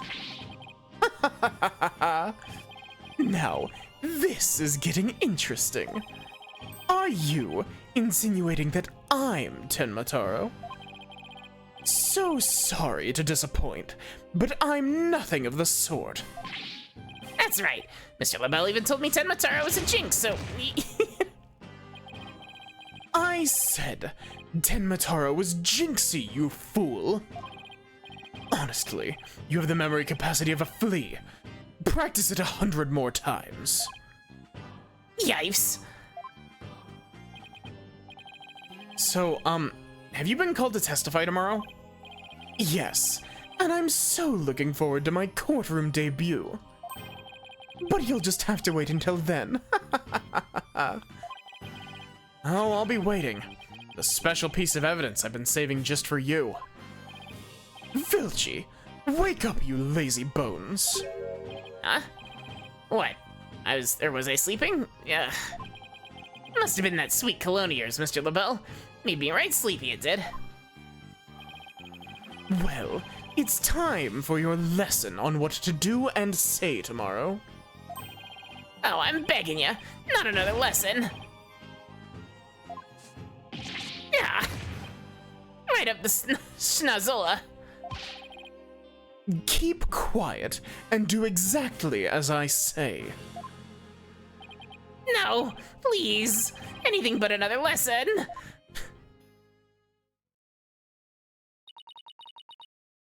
There they go. Mr. Chance to get the truth out of him. Yeah, but we'll get the proof we need in court tomorrow, one way or another. All that's left now is that lie Jinxie told. We'd better go clear that up before tomorrow. You think they're done questioning Jinxie? Maybe. Let's see if she's over on Yokai Lane shopping for more charms.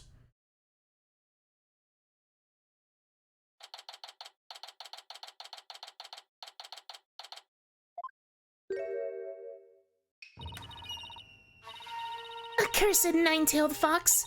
The time is... My grudge has but festered over time. At last, vengeance will be mine. She must be possessed, sleepwalking again. Maybe if I speak softly, I won't startle her and get a charm plastered on my forehead. Psst. Jinxie? Oh, hello, Mr. Demon Lawyer. My charms must have fallen off again. You. So I avoided a charm slap by toning down my cords of steel. Are they done questioning you, Jinxie? Uh-huh. And on the way back, I stopped here to buy a new charm that was just released. Yeah? Which one? Oh, the one with the nine-tailed fox and Tenmataro. It shows them dancing together. Really? Two bitter rivals dancing together. Uh-huh. It's a charm for rebuilding burnt bridges. Oh, right. For the municipal merger issue.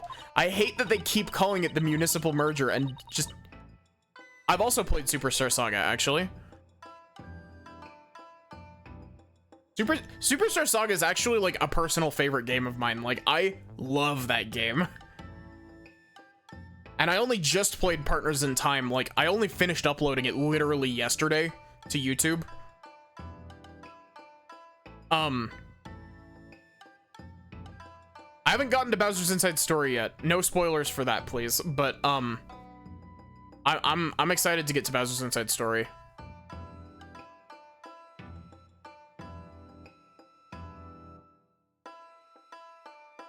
So if I stop yelling at people, people will stop being scared of me.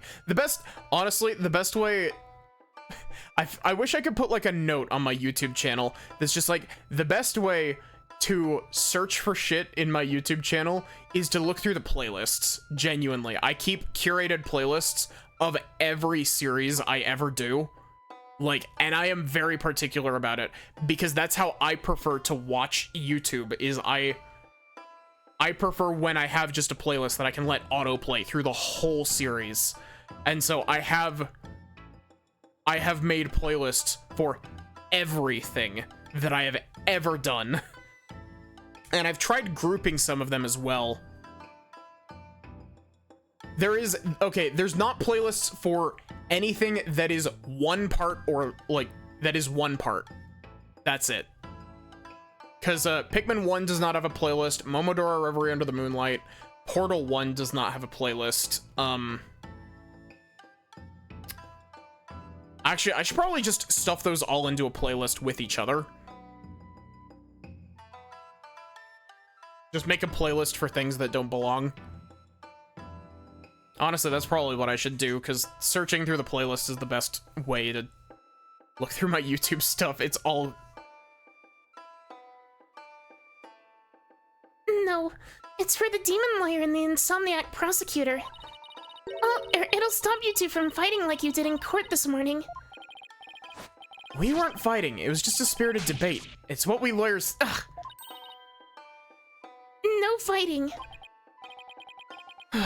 Charm slapped again. Apollo, if you're done playing around, let's find out what she was lying about.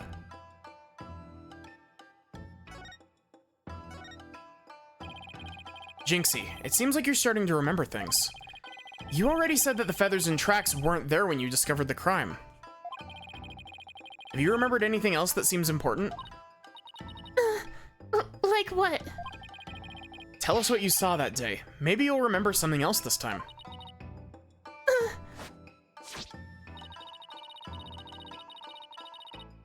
When I opened the door, Papa and Alderman QB were collapsed on the Fox Chamber.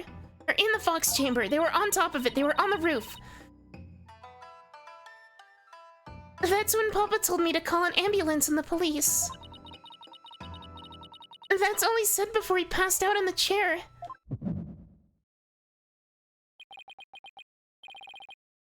I knew it. She's holding something back.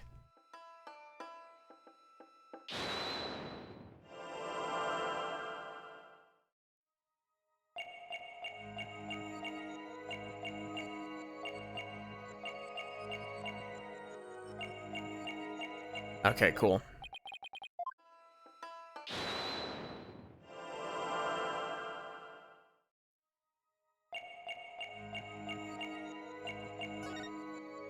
Gotcha!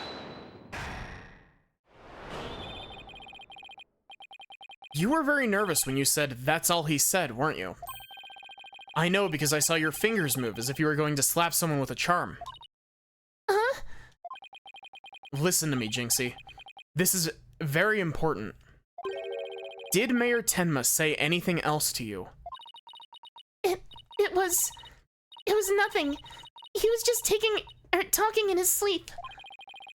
Talking in his sleep? So you admit that he did say something else? How could you tell? Only a demon could have such powers.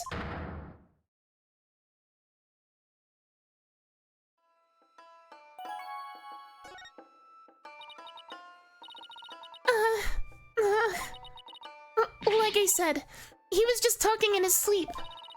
I mean, why else would Papa say something like that? Could you be a little more specific? Before he fainted, he said, "Forgive me, Jinxie. I killed Alderman QB." He said what? The mayor actually confessed to the crime? But he didn't mean it. He couldn't possibly have known what he was saying. He was probably possessed, or maybe he was in the middle of a nightmare. A nightmare? No, this is a nightmare. This is one statement I wish I'd never heard. What in the world are we gonna do now? Turn to the basics? That's right. Always believe in your client, no matter what happens. That is a lawyer's greatest and most trusted weapon. Right. Just believe in my client. Even if all I can see ahead is darkness and despair. Jinxie, does Prosecutor Blackhole know about your father's confession? I didn't mention it when he was questioning me. I mean, there's no way Papa's the killer. Why would the mayor confess like that? You really have been dreaming? Or simply delirious? Who knows? But I sure feel like I'm living in a nightmare right now. Apollo, what are we gonna do about tomorrow's trial? The crime scene was locked tight until Jinxie arrived, and our clients even confessed. Not only that, Jinxie's been accused of planting the yokai evidence. Both the mayor and Jinxie are going to prison if we don't do something. I know. Well, let's see here. Our lack of a third party in the locked room is a major problem. Jinxie's testified that when she first opened the door, Alderman QB and Mayor Tenma were the only people she saw in the Fox Chamber. But then the real killer must have been hiding in there as well. Considering the room was locked tight, that's the only logical explanation. Our mystery person must have fled the Fox Chamber when it was opened. And that's when Jinxie saw what she thought was Tenma Taro. But Papa and the Alderman were the only people there. I didn't see anyone else. What's going on here? Bell's extremely pale, but he's far from transparent. So just how did he hide himself at the scene of the crime? Whatever it takes in court tomorrow, Apollo. We have to take down that dirty, rotten Tenma Taro, Florent LaBelle. Right, we'll get him with legal exorcism, justice style. 8 walkthrough playlists. Didn't they already figure out how the killer could have left the room? Except, the issue is that that theory got proven wrong because, the vent was covered in a thick layer of dust.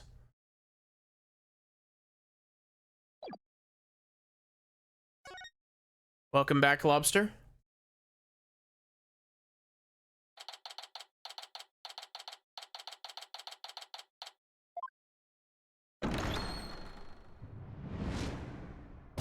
Oh. Mr. Justice? Court is back in session for the trial of Damien Tenma. Apollo Justice, defense team leader is ready, Your Honor. Athena Sykes, assistant defender is ready too, Your Honor. Je suis... Prate?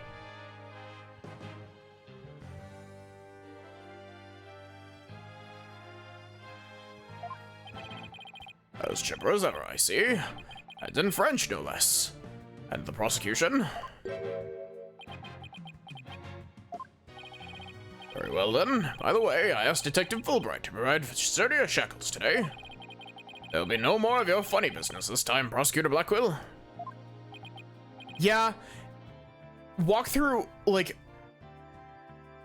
I can understand that, but at the same time, there's also the flip side of... playlists of walkthrough episodes can be really helpful if the walkthrough, like, descriptions are really granular. Like, if they tell you exactly what they're doing in that part, they're great. But otherwise, they're a pain in the ass to go through.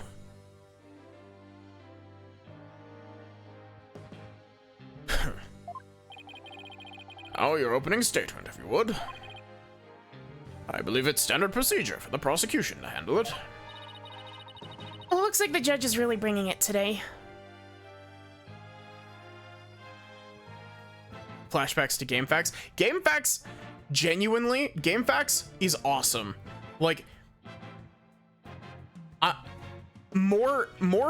like, we need more written guides.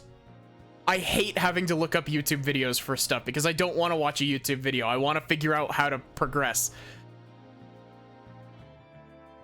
Plus, the biggest thing with a written guide that you can't do with a video guide is that you can, like, cross-reference shit and be like, okay, this quest line, I'll just section all of this quest line off into its own little section so that it's not like, oh, I have to keep coming back to it every time. And It looks like the judge is really bringing it today. he probably realized how Blackwell played him. That's one mean game of Simon Says. Yeah, his honor has to fight to defend his honor today. Your baldness. That's a trick question, because I would like to play the remakes of Superstar Saga and Bowser's Inside Story, but I'd like to play the original first. So, the answer is yes, eventually. And that eventually has a big asterisk next to it, because it's gonna be like, it's gonna be a while before I get to it, because I haven't even played Bowser's Inside Story original, and I'm probably not gonna play the remakes until after I'm done with, like, playing each individual game, you know? Your baldness. It's plain to see that you've always dreamed of delivering an epic opening statement. I have? I don't know if I'd say that. Why, of course you have. I saw it in your eyes the last time you gave the opening statement. That was the look of one who yearns deeply for the thrill of an epic opening statement. Yeah, the remakes have the Bowser's story and whatever. Bowser's Minions and Bowser Jr.'s story, I think. For decades now, you've been watching opening statements from your bench. They were the crown jewels of the court, the one thing you could not possess. Crown jewels of the court? Now, at long last, they're within your grasp. How could you possibly refuse?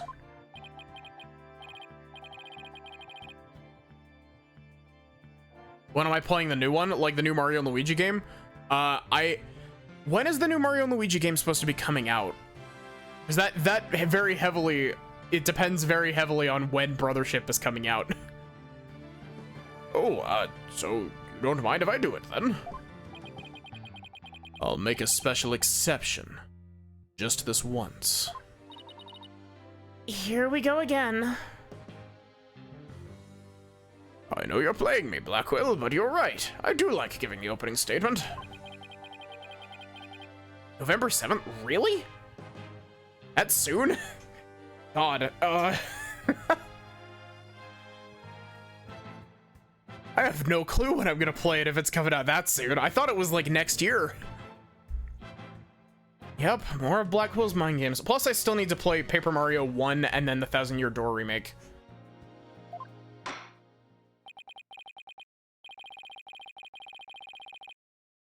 Well, in that case, I think I might go ahead and make an opening statement myself. In yesterday's session, we learned the shocking truth that victim Alderman Rex Cube was the Amazing Ninetales. We also learned that the Amazing Ninetales was a key figure in the yokai craze and anti-merger protests. It was further revealed that upon learning Rex Cube's secret identity, Mayor Damien Tenma murdered him. The fact that the crime took place in a tightly locked room was also brought to light. The only people in that tightly locked room were the defendant and the victim. Defense proposed the existence of a hypothetical third party, but further investigation revealed no proof of a third party who had escaped the room. Ergo, we must conclude that the evidence against the defendant is, well, conclusive. Ah, did I say something wrong? That was quite astonishing. You've truly outdone yourself this time. Oh, one more thing to boast about to my grandchild. Oh, this was not an unexpected turn of events. Well then, it seems the prosecution has called a new witness to testify. The inexplicable yokai evidence left at the scene of the crime. Well, does that not demand some sort of explanation?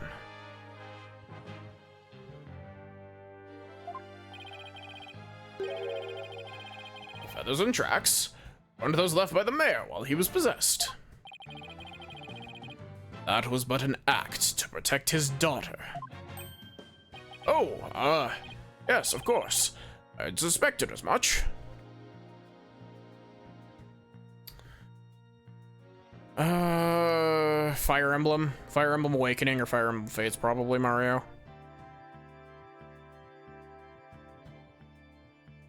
Also, it's funny that you say if you had a modded 3DS, like I don't own 3.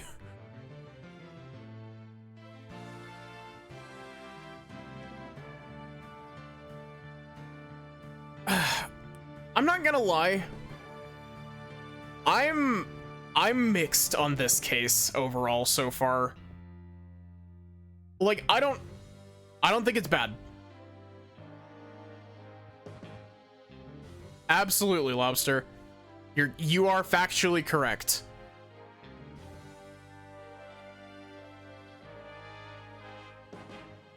Yes, of course. I had suspected as much.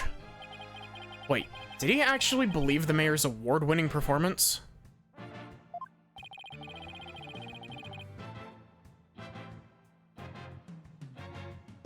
Yeah, I've got 3, Mario. I've got 3 modded ones. I have 3 software modded ones, and one of them is a hardware modded one because it's a capture card 3DS that's got a physical capture card installed into it. His daughter was the one who planted the yokai evidence. Ergo, the true identity of the yokai in the manor was the manor's maid, Jinxie Tenma. Objection! The prosecution is engaging in mere conjecture. Huh. Would you care for some witness testimony, then? Man, Blackhole's voice is wearing me out already. I have a new 3DS, or a new 2DS XL, but it isn't the one that has the capture card installed on it. I have my modded 3DSs. My 3DS collection, I guess, is I have a 2DS, like the doorstop 2DS, that I bought for like $60 at a pawn shop because I was like, I want to I want to try hacking a 3DS before I go and hack my actual 3DS.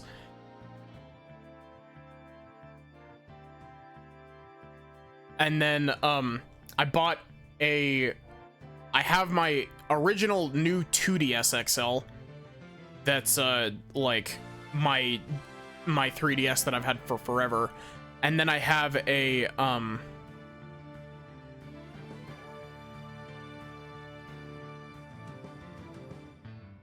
Ace Attorney games are just perjury simulators. There's so much crazy illegal stuff that's happening. Yeah.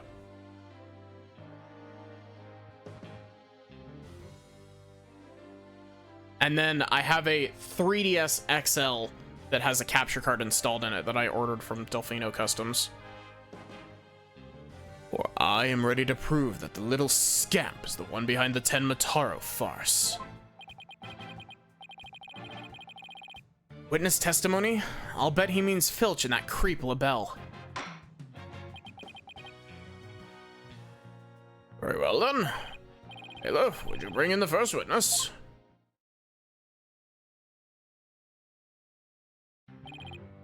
Mr. Filch, you made quite the hasty exit yesterday. See that it doesn't happen again today. Been known for my hasty retreat since I was a kid. Bit of a trademark of mine. Indeed, you managed to give a total of 5 bailiffs the slip. Like those amateurs could ever nab me.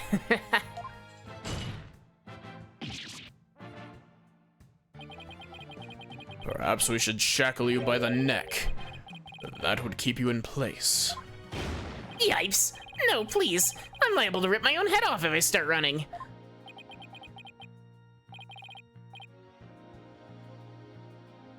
Isn't that a way that you can die in the witch's house? Completely, like... I know that that's just, like, a completely random-ass, like, thought, but, like... The witch's house, like, the RPG Maker horror game. That's a way that you can die in the witch's house, is that you, like, put on the red shoes, and the red shoes just, like, walk forward without you, and decapitate you, right? Am I going crazy? Does anyone else remember the witch's house? I hope people remember the witch's house. I fucking love the witch's house.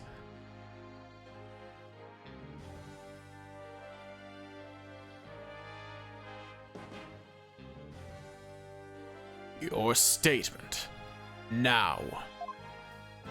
Womp womp, yeah.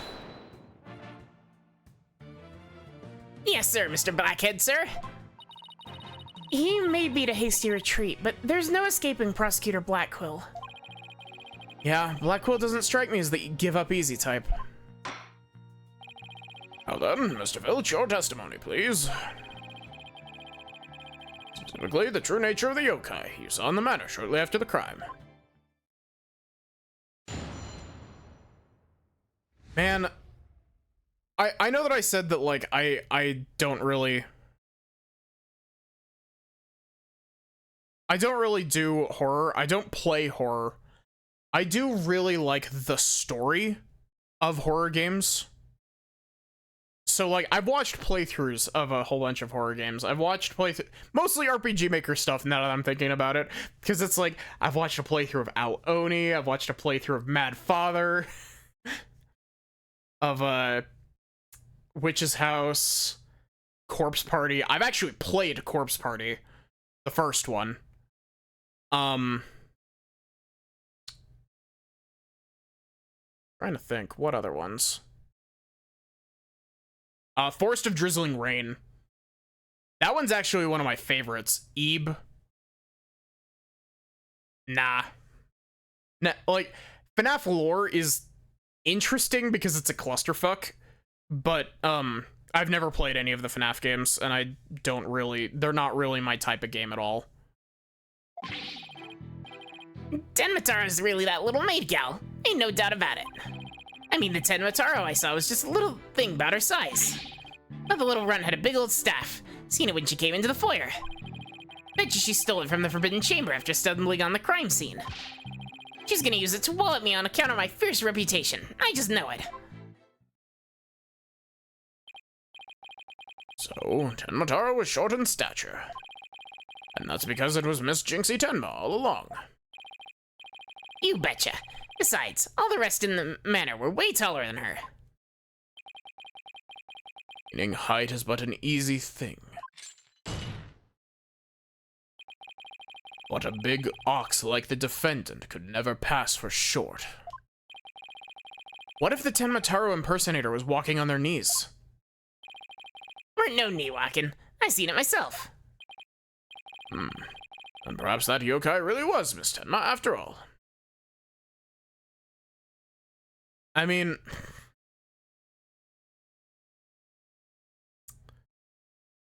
depending on how you're doing knee walking, like,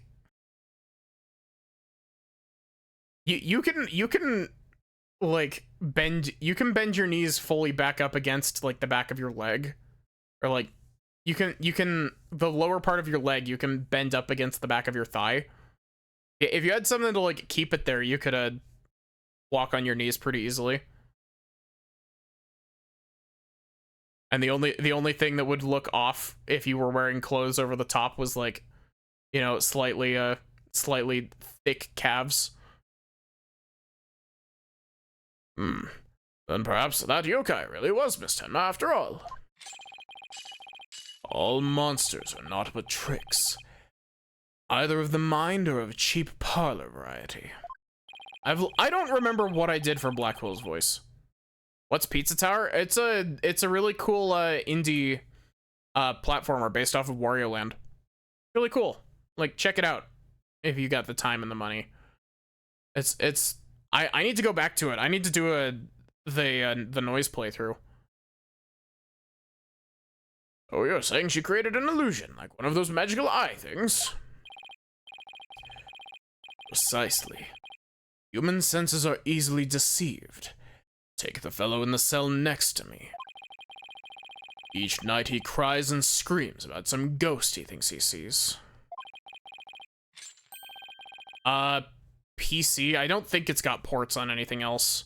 I think it's a PC game.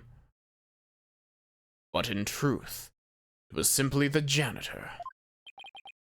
Oh, Prosecutor Blackwell just gave up the ghost, literally.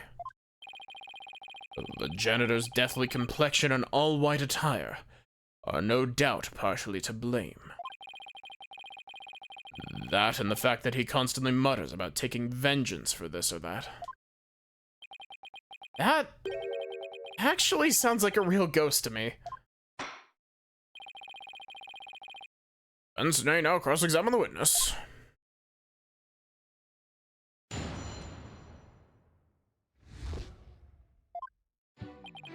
Tenmataro is really that little maid gal, no doubt about it. Hold it! Mr. Felch, you and Mr. LaBelle mentioned something about a practice yesterday. Do you deny this so-called lesson was about what you were supposed to say in court? No, you got it all wrong. Then could you tell the court exactly what sort of lesson it was? Oh, it was, what was it again? Yipes. Now I remember. Math, you know, numbers and stuff. He's completely under Blackwell's control, too. Anyway, that Tenmataro was that little maid gal, so what's the difference? I mean, the Tenmataro we saw was just a little thing about her size. Hold it!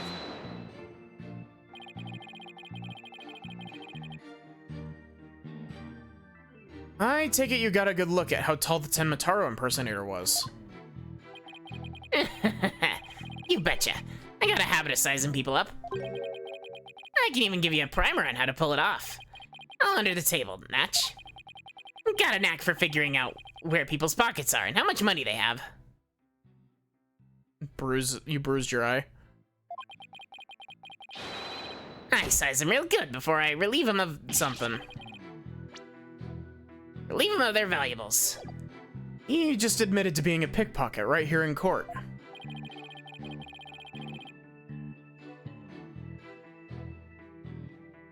Does the witness hold that this Tenmataro entered the foyer? Darn right I do. But the little runt had a big old staff. Seen it when she came into the foyer. Hold it! Well, you're not going to brush it all off by claiming the perp was short. Must have hit a raw nerve, because you ain't that tall yourself. Short King, Apollo. Who's talking, mister? I've got to stand on a box just to testify? Anyway, Mr. Filch, correct me if I'm wrong. You know, more and more, like, my brain keeps being like, Apollo is definitely, like, a trans dude. And the reasoning why is because he goes on about having to do voice training, and then everyone, like, people are calling him short and shit.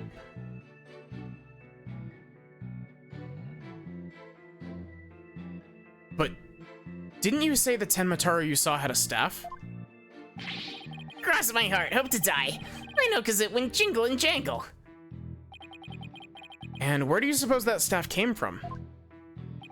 The staff, you say? Well, I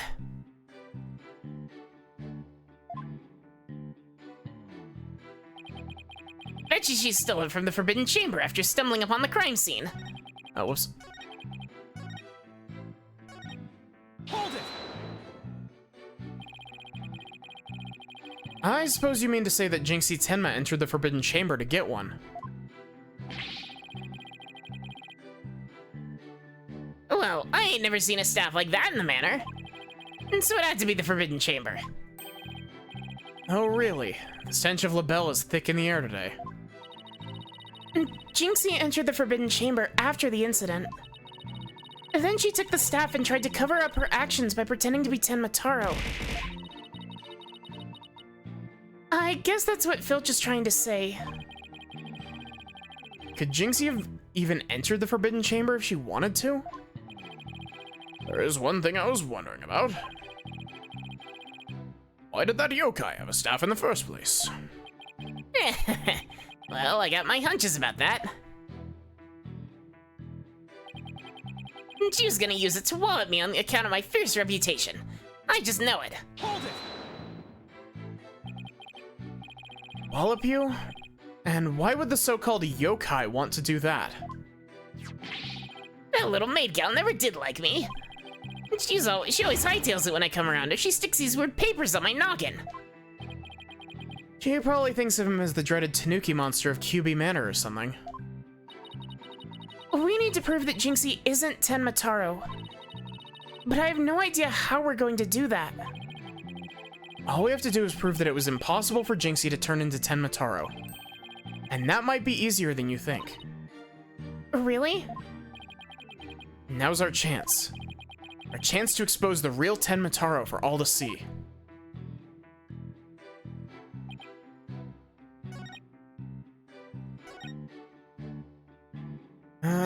Huh.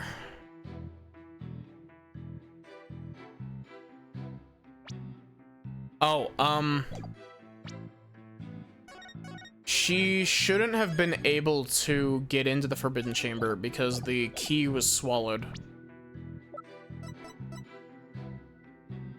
Objection! You know, the funniest thing about it is that Apollo is also 100% like one of the, like, Apollo is 100% like a trans guy name. Like, the whole stereotype is like trans guys really like Victorian sounding names and like Greek gods.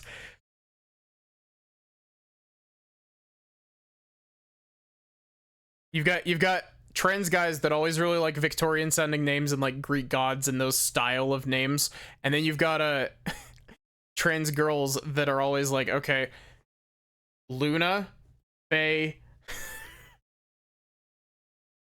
I've tried to think of more. Maddie has become a very popular one since Celeste came out, because I am a stereotype.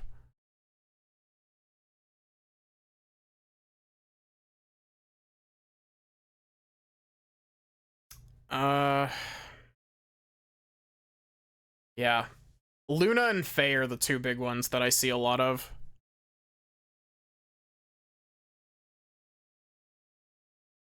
It would seem that Tenmataro was, in fact, not this innocent little girl. Who would give their kids Justice as a last name?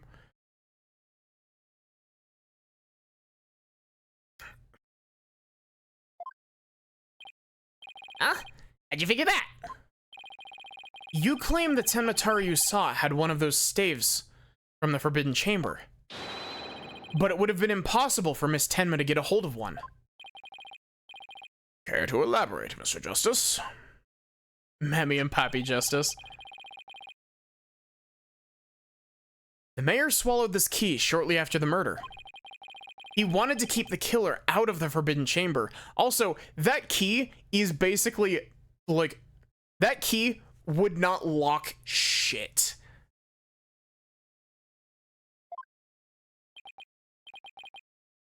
What's this? This key was deep in the mayor's stomach when Miss Tenma discovered the crime scene. So you see, it would have been impossible for her to get into the Forbidden Chamber.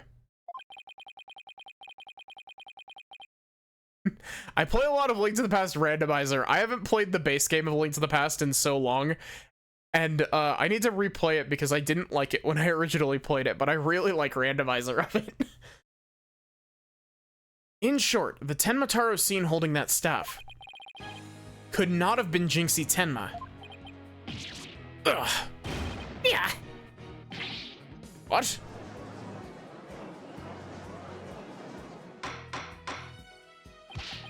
What? And who does the defense believe was impersonating Tenmataro? Our Tenmataro impersonator is none other than Mayor Tenma's aide. Such accusations beg evidence. Aside from his ghastly appearance, can you prove that he is the yokai we seek? Yes, in fact, I can. Very well, let's see where the defense is going with this. Mr. Justice, please show us proof that the true identity of this Tenmataro impersonator. Take that!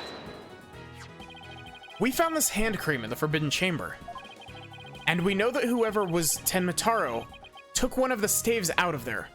In short, I believe whoever this hand cream belongs to is the yokai impersonator we're looking for. What, Mr. Justice? How do you propose to identify the hand cream's owner? I'm glad you asked, Your Honor. The defense requests a fingerprint analysis on this piece of evidence. It might tell us who it belongs to. Interesting. You expect to find the yokai's prints there? Very well, I hereby call a short recess while we wait for the fingerprint results. No need for that. No need for that, your baldness. We have the prints of everyone at the manor that day. You called, Professor Blackquill? Anyone be more whipped? Foolbright. Analyze this for prints. You have 3 minutes. Your wish is my command! Very well then, I guess we'll wait right here.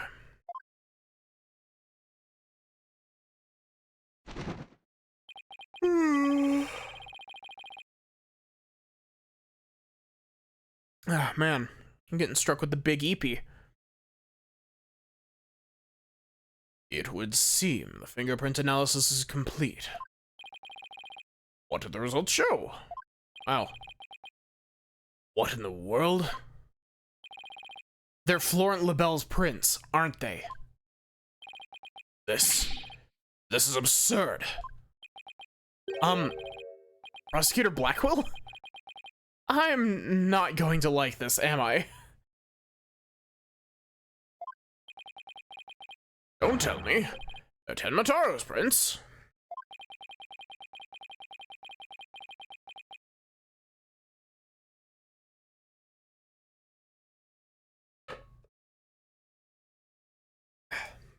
Thank you for the hydrate, banana. Also, give me.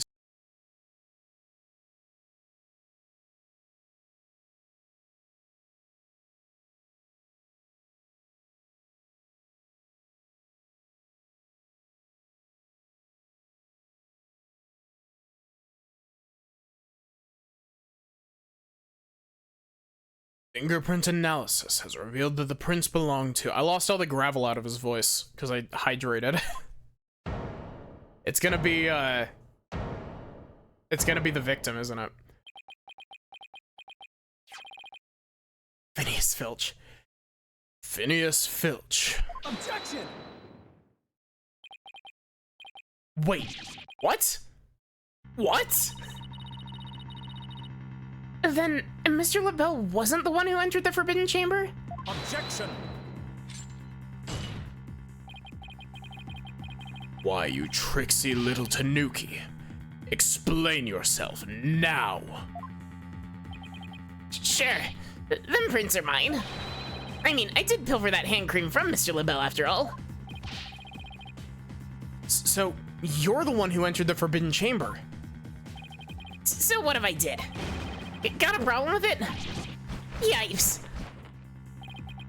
You fool of a Tanuki.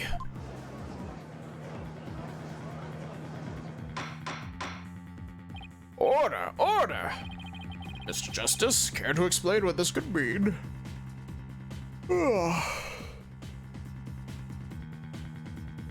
Mr. Justice, I'm getting fucking bored of your accusations. Please come up with better ones post-haste, or you will go to the nightmare dimension where you belong.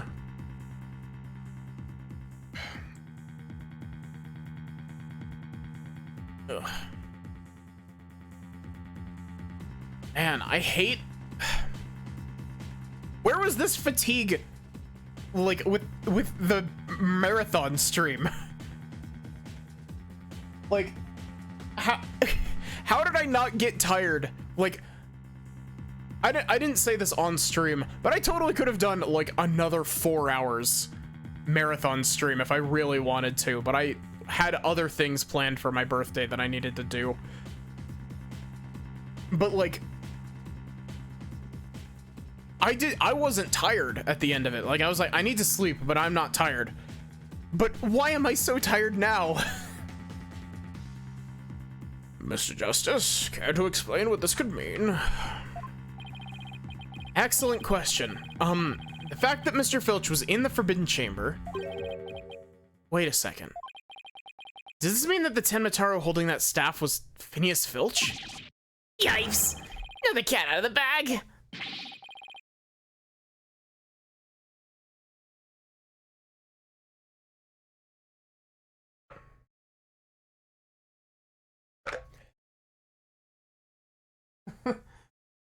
I mean, you say that. Most of what happened on my birthday was just, I slept until my normal time that I wake up, because I work nights.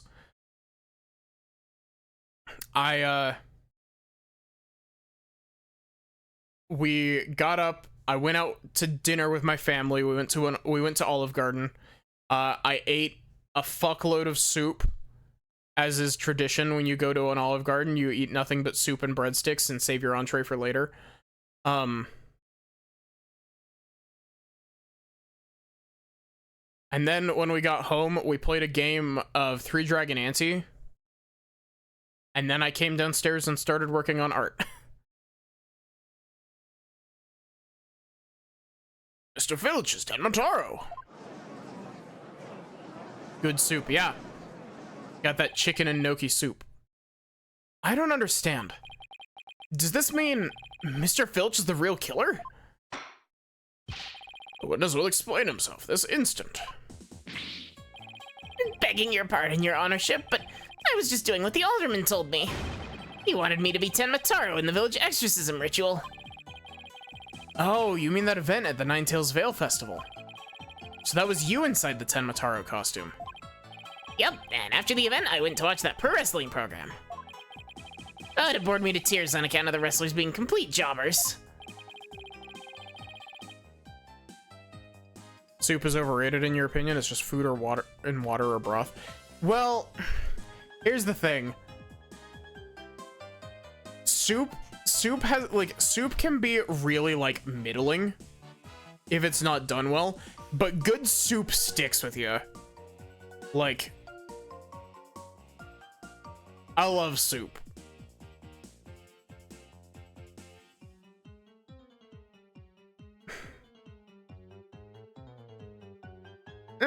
Maybe, Mario. Good soup is soul food, yeah.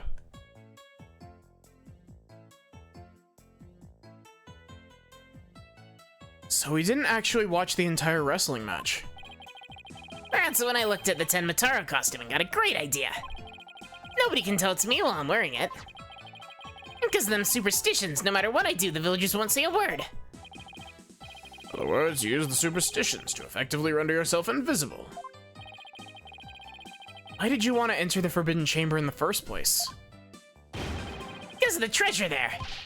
I thought that was my big chance to sneak in and nab it. Treasure?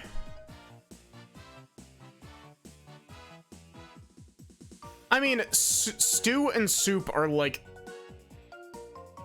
they're cousins. Yeah, stew is just thick soup. treasure? Only that it's the greatest get-rich-quick chance in the universe. Grandpappy told me all about it. Says there's an amazing treasure in there. You went in there not knowing his grandfather had already pilfered it? Guess that's one tale that didn't get passed down from grandpappy to grandson. Wait, how exactly did you get into the Forbidden Chamber? There was a meeting in the Fox Chamber that day. Plus, the mayor swallowed the only key that could open the Forbidden Chamber's door. He came in through the vent, didn't he? You couldn't have possibly gotten in. I could go through the air vent in the foyer. It's the one high up on the wall, isn't it? The vent to the left of the alderman's picture. I went in and made a nice little hole. Used that to get in the air duct that leads to the Forbidden Chamber, I did. You did what?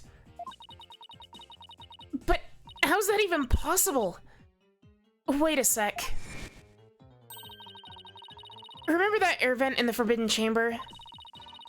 So Mr. Filch found a way to get into that air duct.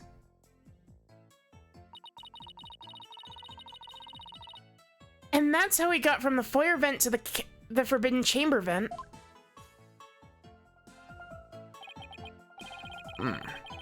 Minotauro is nothing more than a cat burglar.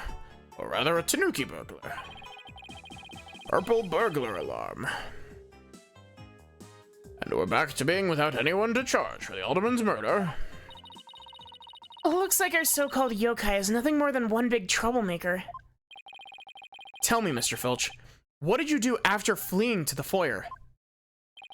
I got out of that costume right quick. Would have just caused trouble at that point. And where is that costume now? Heck if I know. And it ain't my fault if you never find it. The police searched every nook and cranny. No yokai costume was left in that manor. What if it was tossed outside the manor? Ah. No way. But maybe, just maybe. The defense seems to have hit upon an idea. Well, go on, Mr. Justice. Okay, here's what I think. Mr. Filch, did you get rid of the costume here? Take that! Did you toss it out the window? Because that would certainly explain why it didn't turn up inside the manor. The Apollo parrot face, yeah. You think I tossed it out the window? That costume cost me a pretty penny. So why would I do something like that?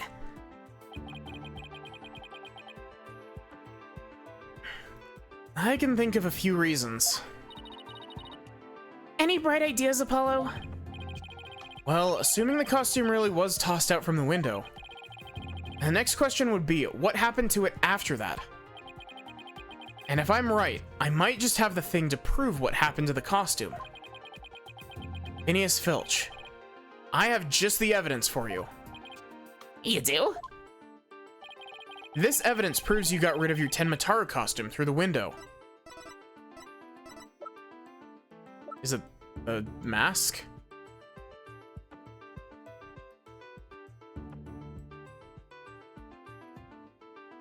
Take that! And just how does that prove he got rid of it? It doesn't, does it? No, it does not. Ah. Back to the drawing board. What would happen if the costume was tossed out the window? Oh, it's the flying... I thought it was gonna be like he threw it in the river. Take that! That's... Tenmataru flying through the sky? Just how does that prove Mr. Filch threw his costume out the window? It's quite simple. That's not Tenmataru in the photo. It's the costume Mr. Filch threw out. Ah, that's crazy talk. You ain't serious, are ya? I just realized I forgot to turn on my anti-burn-in. Oh, nope, I do not want that. I forgot to turn on my anti-burn-in mode on my phone for when I'm streaming.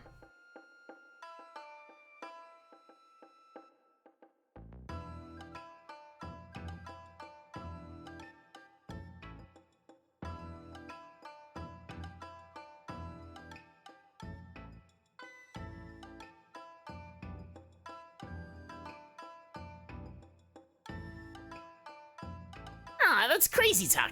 You ain't serious, are ya? Is the Tenmatara costume like all one piece? There's a steep cliff right outside the foyer window, meaning the manor's pretty high up. The costume flew through the air after it was tossed out. That's when the photo was taken. Turnabout big top looking ass. In other words, the photo of Tenmatara was really a flight of fancy. What? Yikes!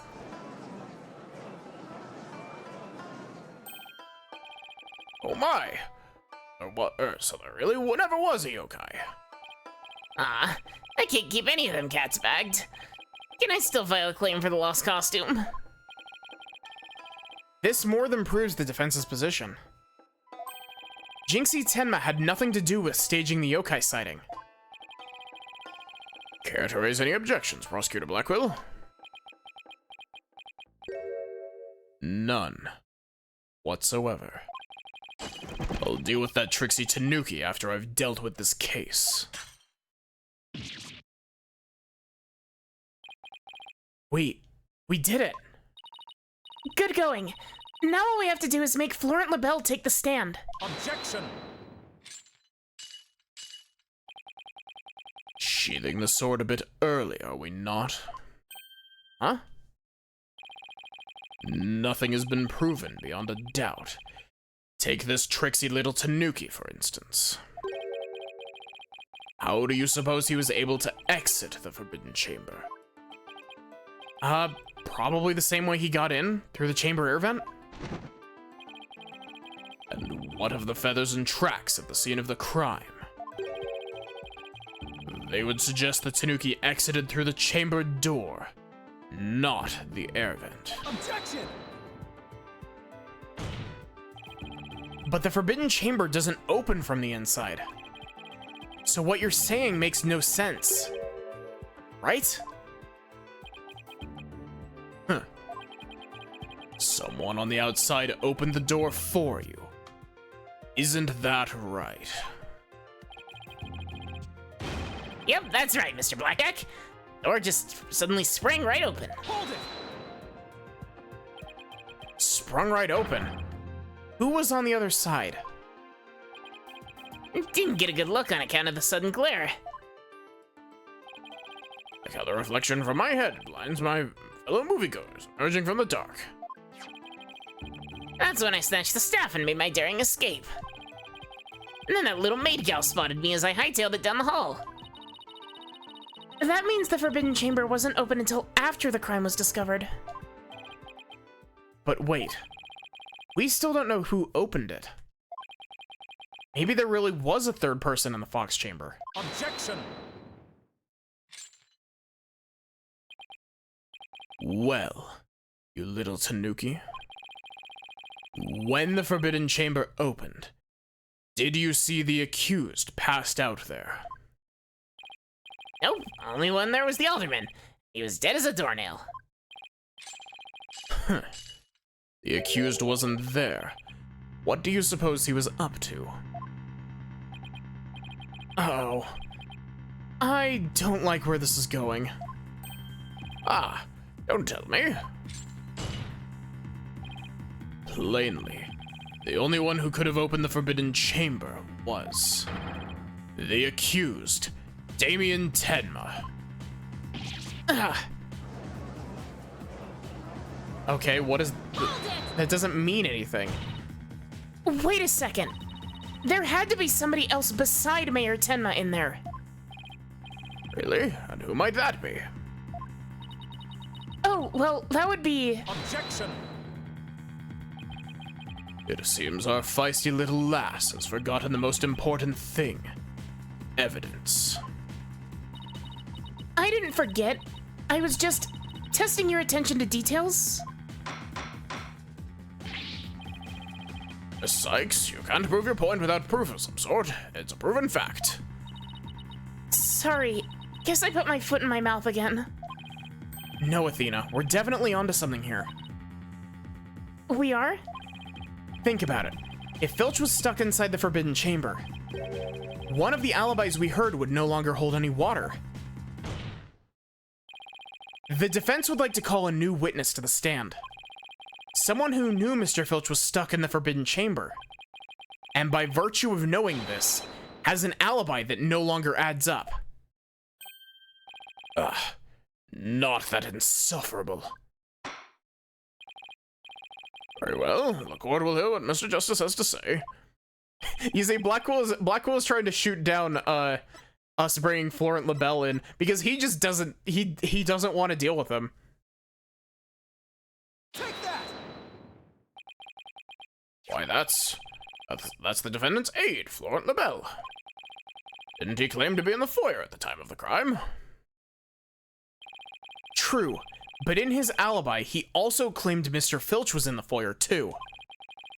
However, as we all know now, Mr. Filch was not there with Mr. LaBelle at the time. Understandable, yeah, 100%. In short, Mr. LaBelle's alibi has disappeared. Ugh. Florent LaBelle's alibi was one big lie. Kind of like Edgeworth and Oldbag, yeah. Except Oldbag is actually a funny character, and LaBelle is just a dickhead. Isn't that right, Mr. Filch? I reckon there ain't no keeping that cat in the bag neither. It was all Mr. LaBelle's idea.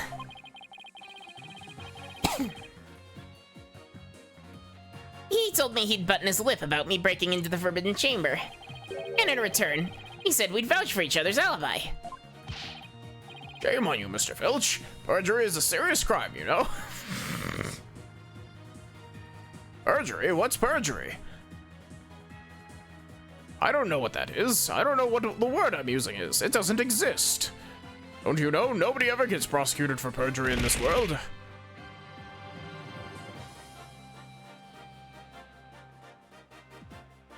Hey, Poison Banana, how are you doing?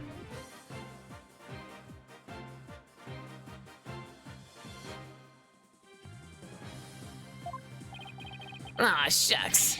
Mercy, your honorship. Mercy. Ah. I also assert that the person who opened the Forbidden Chamber for Mr. Filch was none other than Florent LaBelle. After all, his alibi has just been proven to be a complete fabrication. I'm doing pretty good. Enjoying Ace Attorney. Enjoying doing some voices. I see. We'll take a 20-minute recess. After which time we'll see what Mr. LaBelle has to say for himself. Yes! We're finally going to drag that slippery snake onto the stand. Fuck.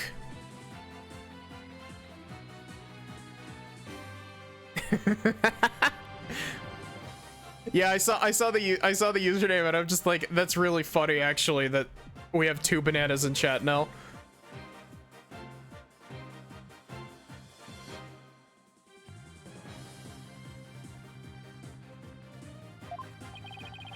In the meantime, the prosecution will question Mr. LaBelle about these new allegations.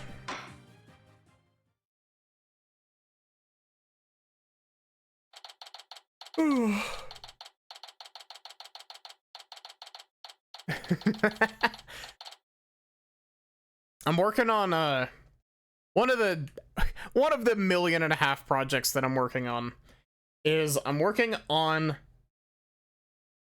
putting together my own little Ace Attorney case. And I'm gonna try, keyword there being try, because it is a completely different programming language than I'm used to. I'm gonna see if I can use RenPy to make a an Ace Attorney case. But fine, bring the bastard in. Fulbright. We did it, Apollo. We finally dragged Mr. LaBelle into court. Yeah, Hey, why the long face? I can't help but feel I'm missing something important. Plus, Prosecutor Blackwell's bound to mount a counter. I read that correctly, but wow, my brain did not process that correctly. Plus, Prosecutor Blackwell's bound to mount a counterattack. That is a weirdly tongue-twisty sentence. You really are a worrywart, aren't you? It'll be fine. That mystery figure who opened the Forbidden Chamber for Mr. Filch had to have been Florent LaBelle.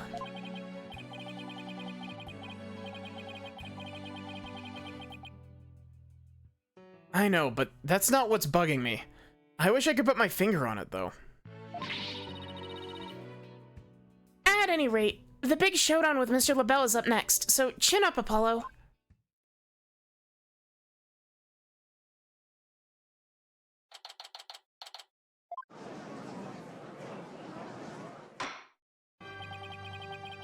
What is back in session?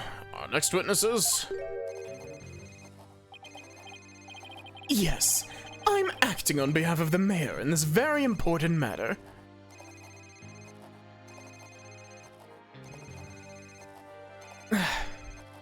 Nah, I think Blackwell has standards. I don't think he would ever date someone like LaBelle.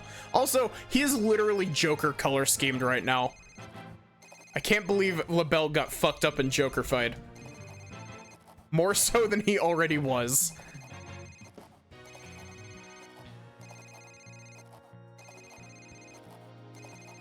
I broke your save game? How? What did I break? Poison Banana?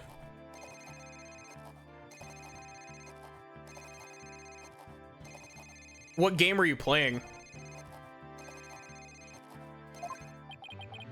Seems the witness is predisposed at the moment. Surely you jest. I will hold you to your promise. Remember that.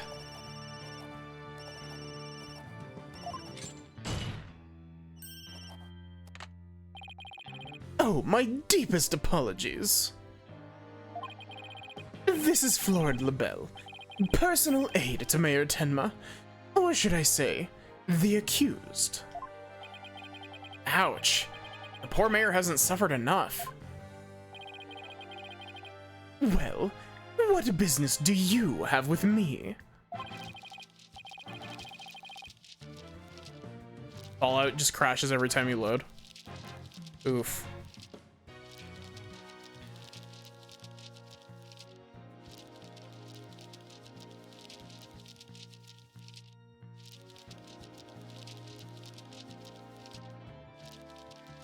Fallout 4. Yeah, that tracks.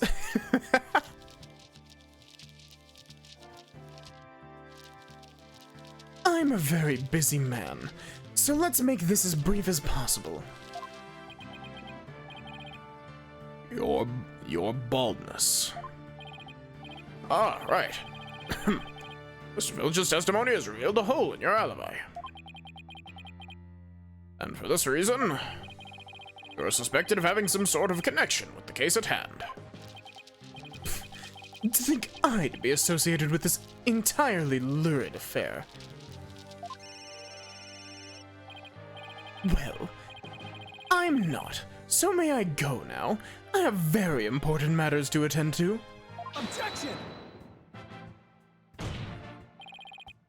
I don't think so, Mr. LaBelle. Do you realize what a serious crime you've committed? Perjury is only a crime when we mention it, and we've mentioned it. Witness, you're being accused of perjury. This is your chance to clear the air. Fine. The truth is, I faked my alibi for a very good reason. The mayor was obviously the killer, so I created a fake alibi to confuse the matter. You see, as his personal aide, I felt I had to protect him. Sorry. Think this is funny? Without your alibi, you're a suspect too. What were you really doing at the time of the crime? Peasant, how dare you accuse me? One of the beautiful... Stop stalling and tell the court where you were, what you were really doing at the time of the crime. Silence.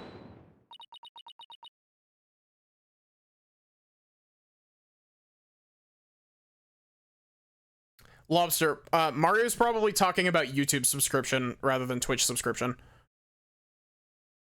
Perjury is the he who shall not be named of Ace Attorney. Yeah. Unless it's Great Ace Attorney, in which case people actually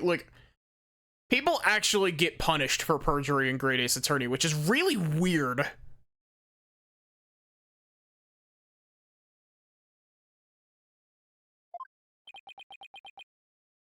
Actually, thinking about it, now that I'm thinking about it, it's just,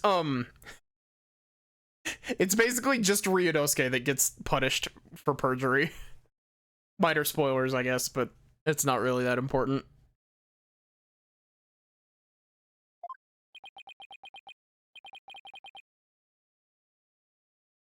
Enough jabbering.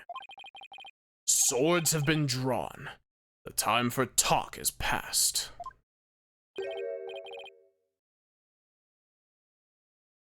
Swords? What swords?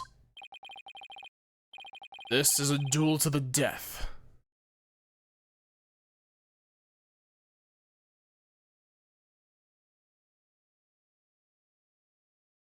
Fate of the accused rests in our hands.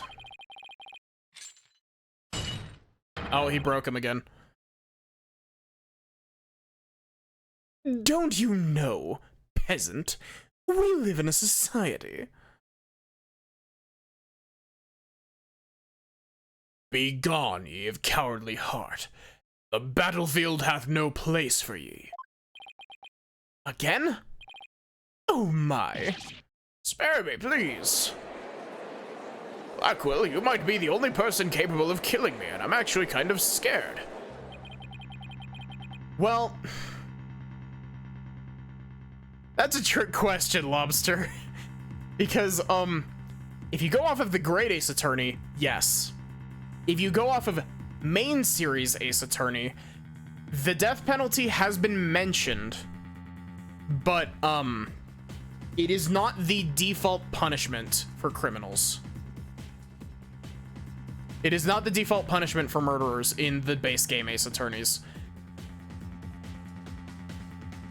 Great Ace Attorney is very open about, like, if you are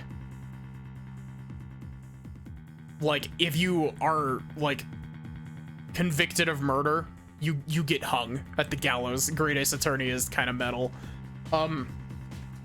And then you've got minor spoilers for not Great Ace Attorney. I nearly said the Great Ace Attorney 6. Where's 3 through 5? Minor spoilers for Ace Attorney 6, Spirit of Justice. There's this whole deal that gets explained in the first. There's this whole deal in the first, like, it gets explained in the first case of that game, which is the only bit of that game that I've actually seen any of, where, Phoenix is in, like, a foreign country, and it's just like, okay, not only do you get put to death if you, are convicted of murder, if someone is defending you, they also get put to death. Spirit of Justice is a weird game from what I've seen. I'm excited to get to that. And then there's also the Layton crossover where people, like, it's witch trials, so people get literally burnt at the stakes in the Layton games, in the Layton crossover, and it's great. Yeah, Frank saw it, didn't get consigned to oblivion. He shows up in one of the investigations games. I don't remember which.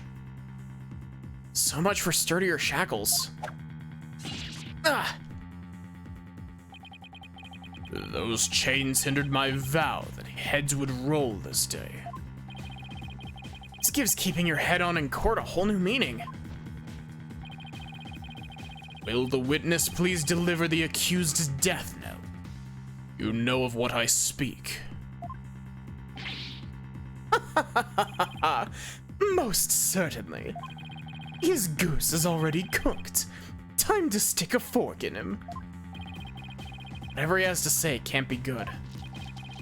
As I told Prosecutor Blackwell during the recess, I rushed right over to the Fox chamber when I heard little Jinxie scream.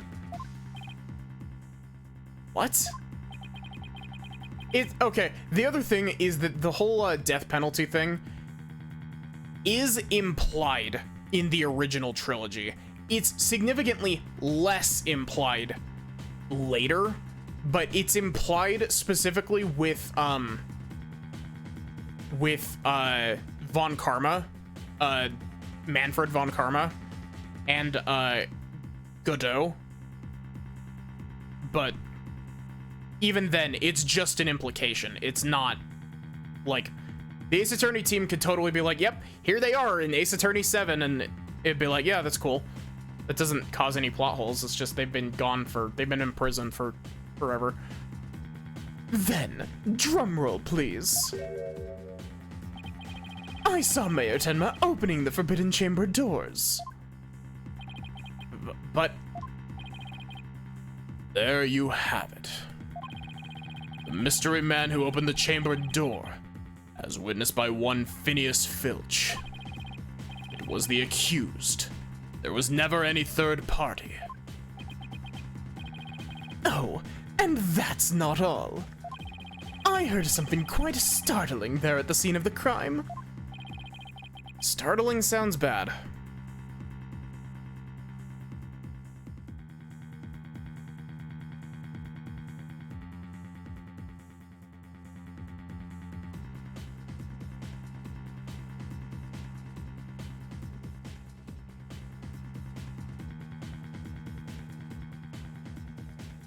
I think they just get sent to the plot irrelevancy void where they might get picked out sometimes.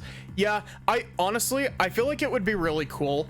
I know that apparently they kind of tried to do bits and pieces of it. Mostly with the sequel trilogy prosecutors in Spirit of Justice, where they brought back Blackquill and Clavier, if I'm not mistaken, for a bit of Spirit of Justice, but like, man, I know that it would make okay. Here's me going on my my writing rant. Here, prep yourself mentally. So I understand that I've been watching a lot of literary analysis lately, because it's a hobby of mine. So in the Ace Attorney games, the prosecutors are supposed to be, like, in a lot of situations, they're intended to be used as a foil for the, like, they're supposed to be used as a narrative foil for the defense attorney of the game. And so you've got Edgeworth, who is, like, the antithesis of Phoenix in the first game. Then you've got Franziska Von Karma, and Franziska Von Karma is supposed to juxtapose, like, at that point, Phoenix has not lost a case. He kind of embodies this, like, perfectionism that Von Karma claims to strive for. And so they're kind of like, what's the right way of phrasing it? Like, it comes to a head in the last case of that game where it's like, you know, Von Karma being like, how can you celebrate? You just lost. But, and Godot especially. Godot is a big narrative foil for Phoenix. But, I think it would be a really interesting game I think it would be really bloated if you did all three of the lawyers with this. So my pick would be just pull Athena out and have Athena have her own game, because Athena needs her own game. Either that, or give Apollo another game that's just him and Clavier. Like, they need it. but it would be really cool if you got like the all-star cast, basically. Like, no new prosecutor, just returning old prosecutors. Like, you know how the defense has like teams in this game? Like, you've got Apollo and Athena working as the defense team in this. Imagine, just for a second, imagine Phoenix going up against Edgeworth and Franziska as the prosecution team at the same time. Imagine the absolute, like, perfection you could make with that. I don't know. I think doing a game that just like brings back some of the other prosecutors that are like lesser used. Like, I know everyone loves Edgeworth, and Edgeworth like is in the most cases. Like, maybe set Edgeworth off to the side, make him like a side character, make him help you in investigations or some shit. But like, you know, Franziska has motivation that's been set up previously for her to come back. The card that she found in Gumshoe's, like the card that has the drawing of Phoenix. It would be so cool to see Franziska in the sequel, like, time frame. Godot, I feel like you could do a Simon Blackwell thing with Godot, but at the same time, I don't really think that Godot would really fit for coming back. Prosecution team made out of the Pains. Oh my god, that would be perfect. You just have both Winston and Gaspin Payne on the same team, and it would be especially funny because you could do the stupid ass joke of the judge being like, Prosecutor Payne, and then both of them would respond.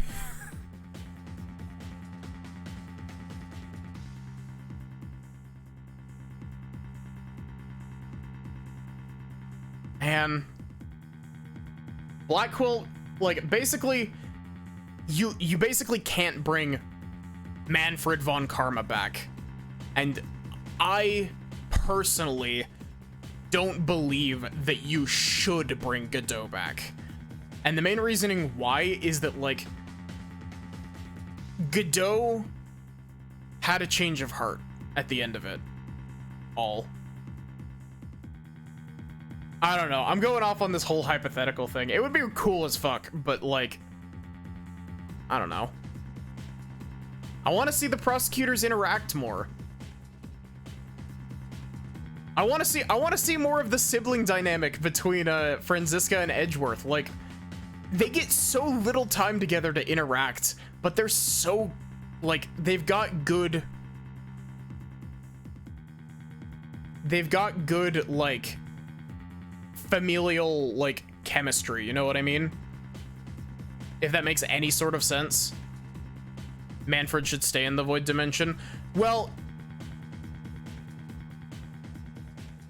here's the thing.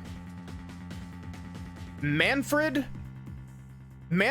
isn't just, like, lightly implied to be dead. Manfred is very heavily implied to be dead by Justice for All, because there's that whole bit where Phoenix and Maya are talking to Franziska, and Maya says the most, like, insensitive thing, and she's just like, why are you being so mean to us? Winning this case won't bring your dad back.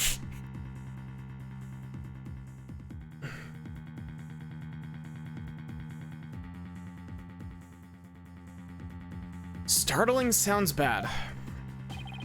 The mayor, who was barely conscious, muttered this. Forgive me, Jinxie. I killed the alderman. Yeah, having Godot just, like, in jail would be nice. Hell, like... See, here's the thing. I would like, it would be a...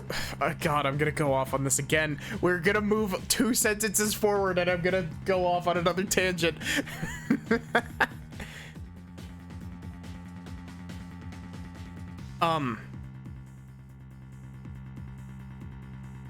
It would be like with Godot specifically, I feel like I don't know if I'm in the minority in saying that I don't feel like Godot coming back would be great.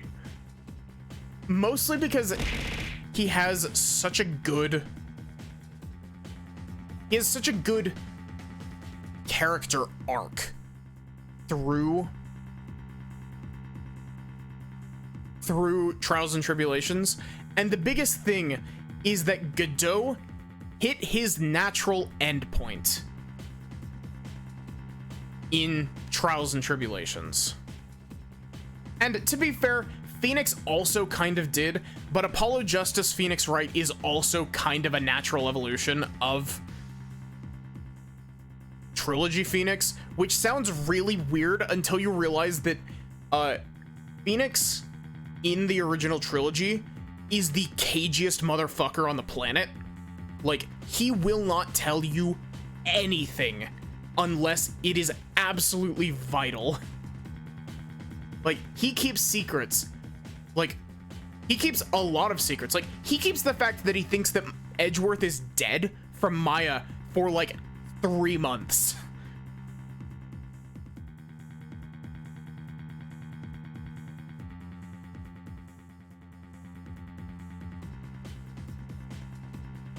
And the other thing is that, like, I feel like you could potentially, like, I don't know, because the idea of giving Godot a proper redemption arc would be really cool.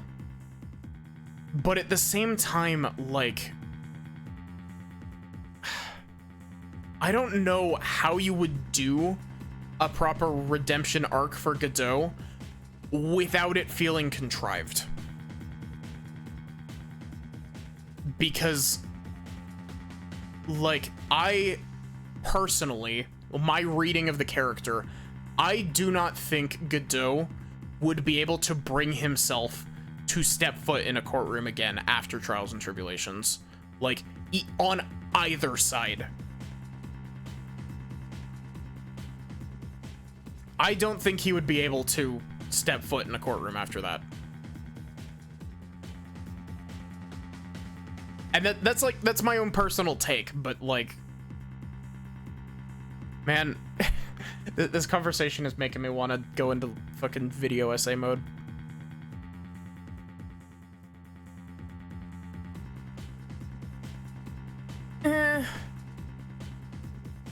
See, man, I'm realizing more and more that I'm probably gonna have to put Ace Attorney on an alternating schedule, because Jesus Christ, this game is gonna take so long for me to finish. If I keep going off on these tangents, and this game has been making me think a lot about random shit, this game is gonna take so long to finish. That's right. The mayor actually confessed to the murder right then and there. I don't know if that was his name, or his voice. I don't know if that was his name. He confessed?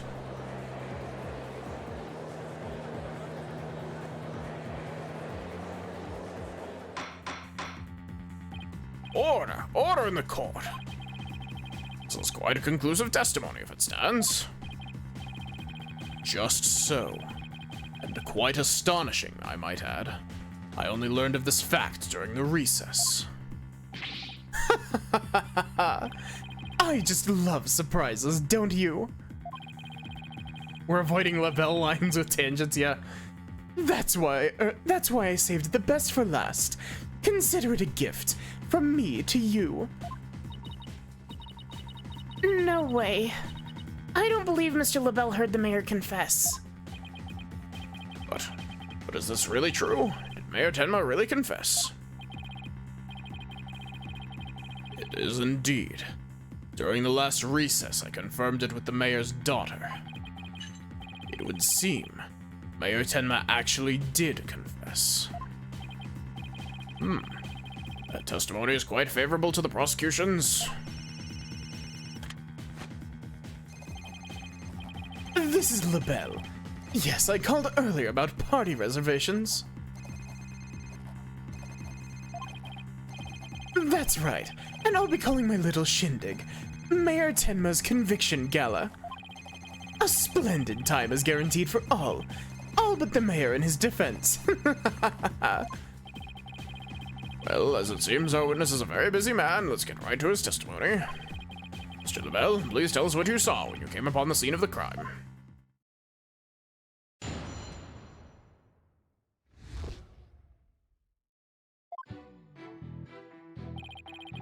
I was in the hallway, hiding in the shadows. That's when I heard the confession. Upon learning of her father's crime, little Jinxie fled without ever noticing me. Immediately after that, the mayor came too, stood up and opened the forbidden chamber. As I ran in terror, the demon emerged from his prison. In shock, I fled down the hallway to my right, to the one with the phone at the end.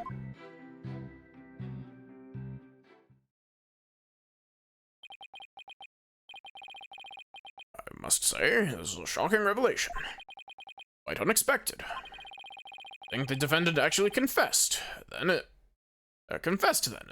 and there to his crime.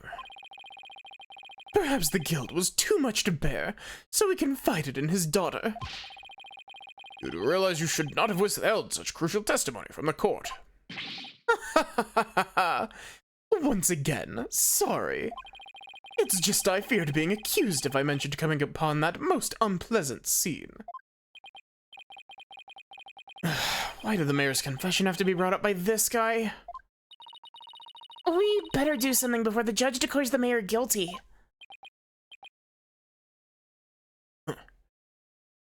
As a death row inmate once told me in years gone by. There you go. There you go, Lobster. There's your mention of death row. There's a time to fight and a time to yield. A time to live and a time to die. He's laying it on real thick now. Just like his ass. Defense may now cross-examine the witness.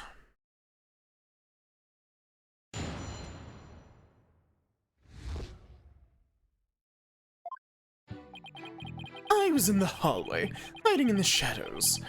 That's when I heard the confession. Actually, I probably shouldn't start this, because we're already close to end time. I'm sorry that I'm ending slightly early after starting slightly late. God damn. This game is gonna take forever. This is a 6-case game.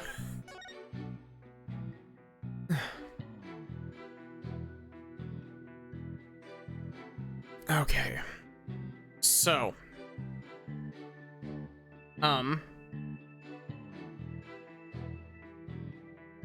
Sorry for the huge ass tangents. I gotta like compile my thoughts about shit and like make a video essay or something.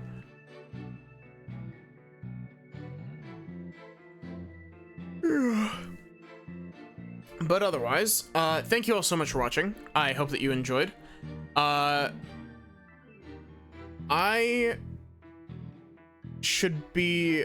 I think the plan is to, I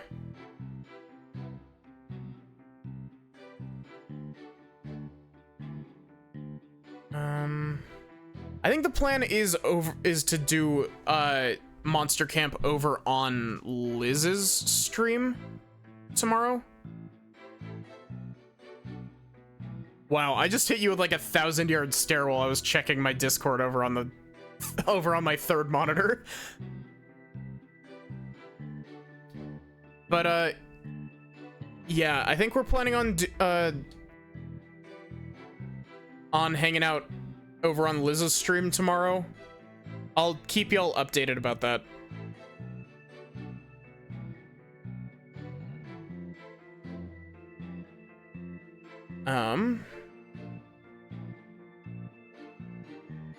Let's go ahead and poke Sin.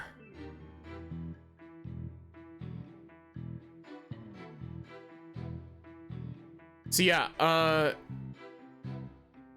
thank you all so much for watching. I hope that you enjoyed. I hope to see you either here tomorrow or over at Liz's, depending on what's going on. I'll put out a ping when we go live if we're doing stuff over there, and I'll keep y'all up to date. Otherwise, give me just a sec and we will find someone to raid. Or well, I say find someone to raid. We're raiding Sin. Have a good one and take care.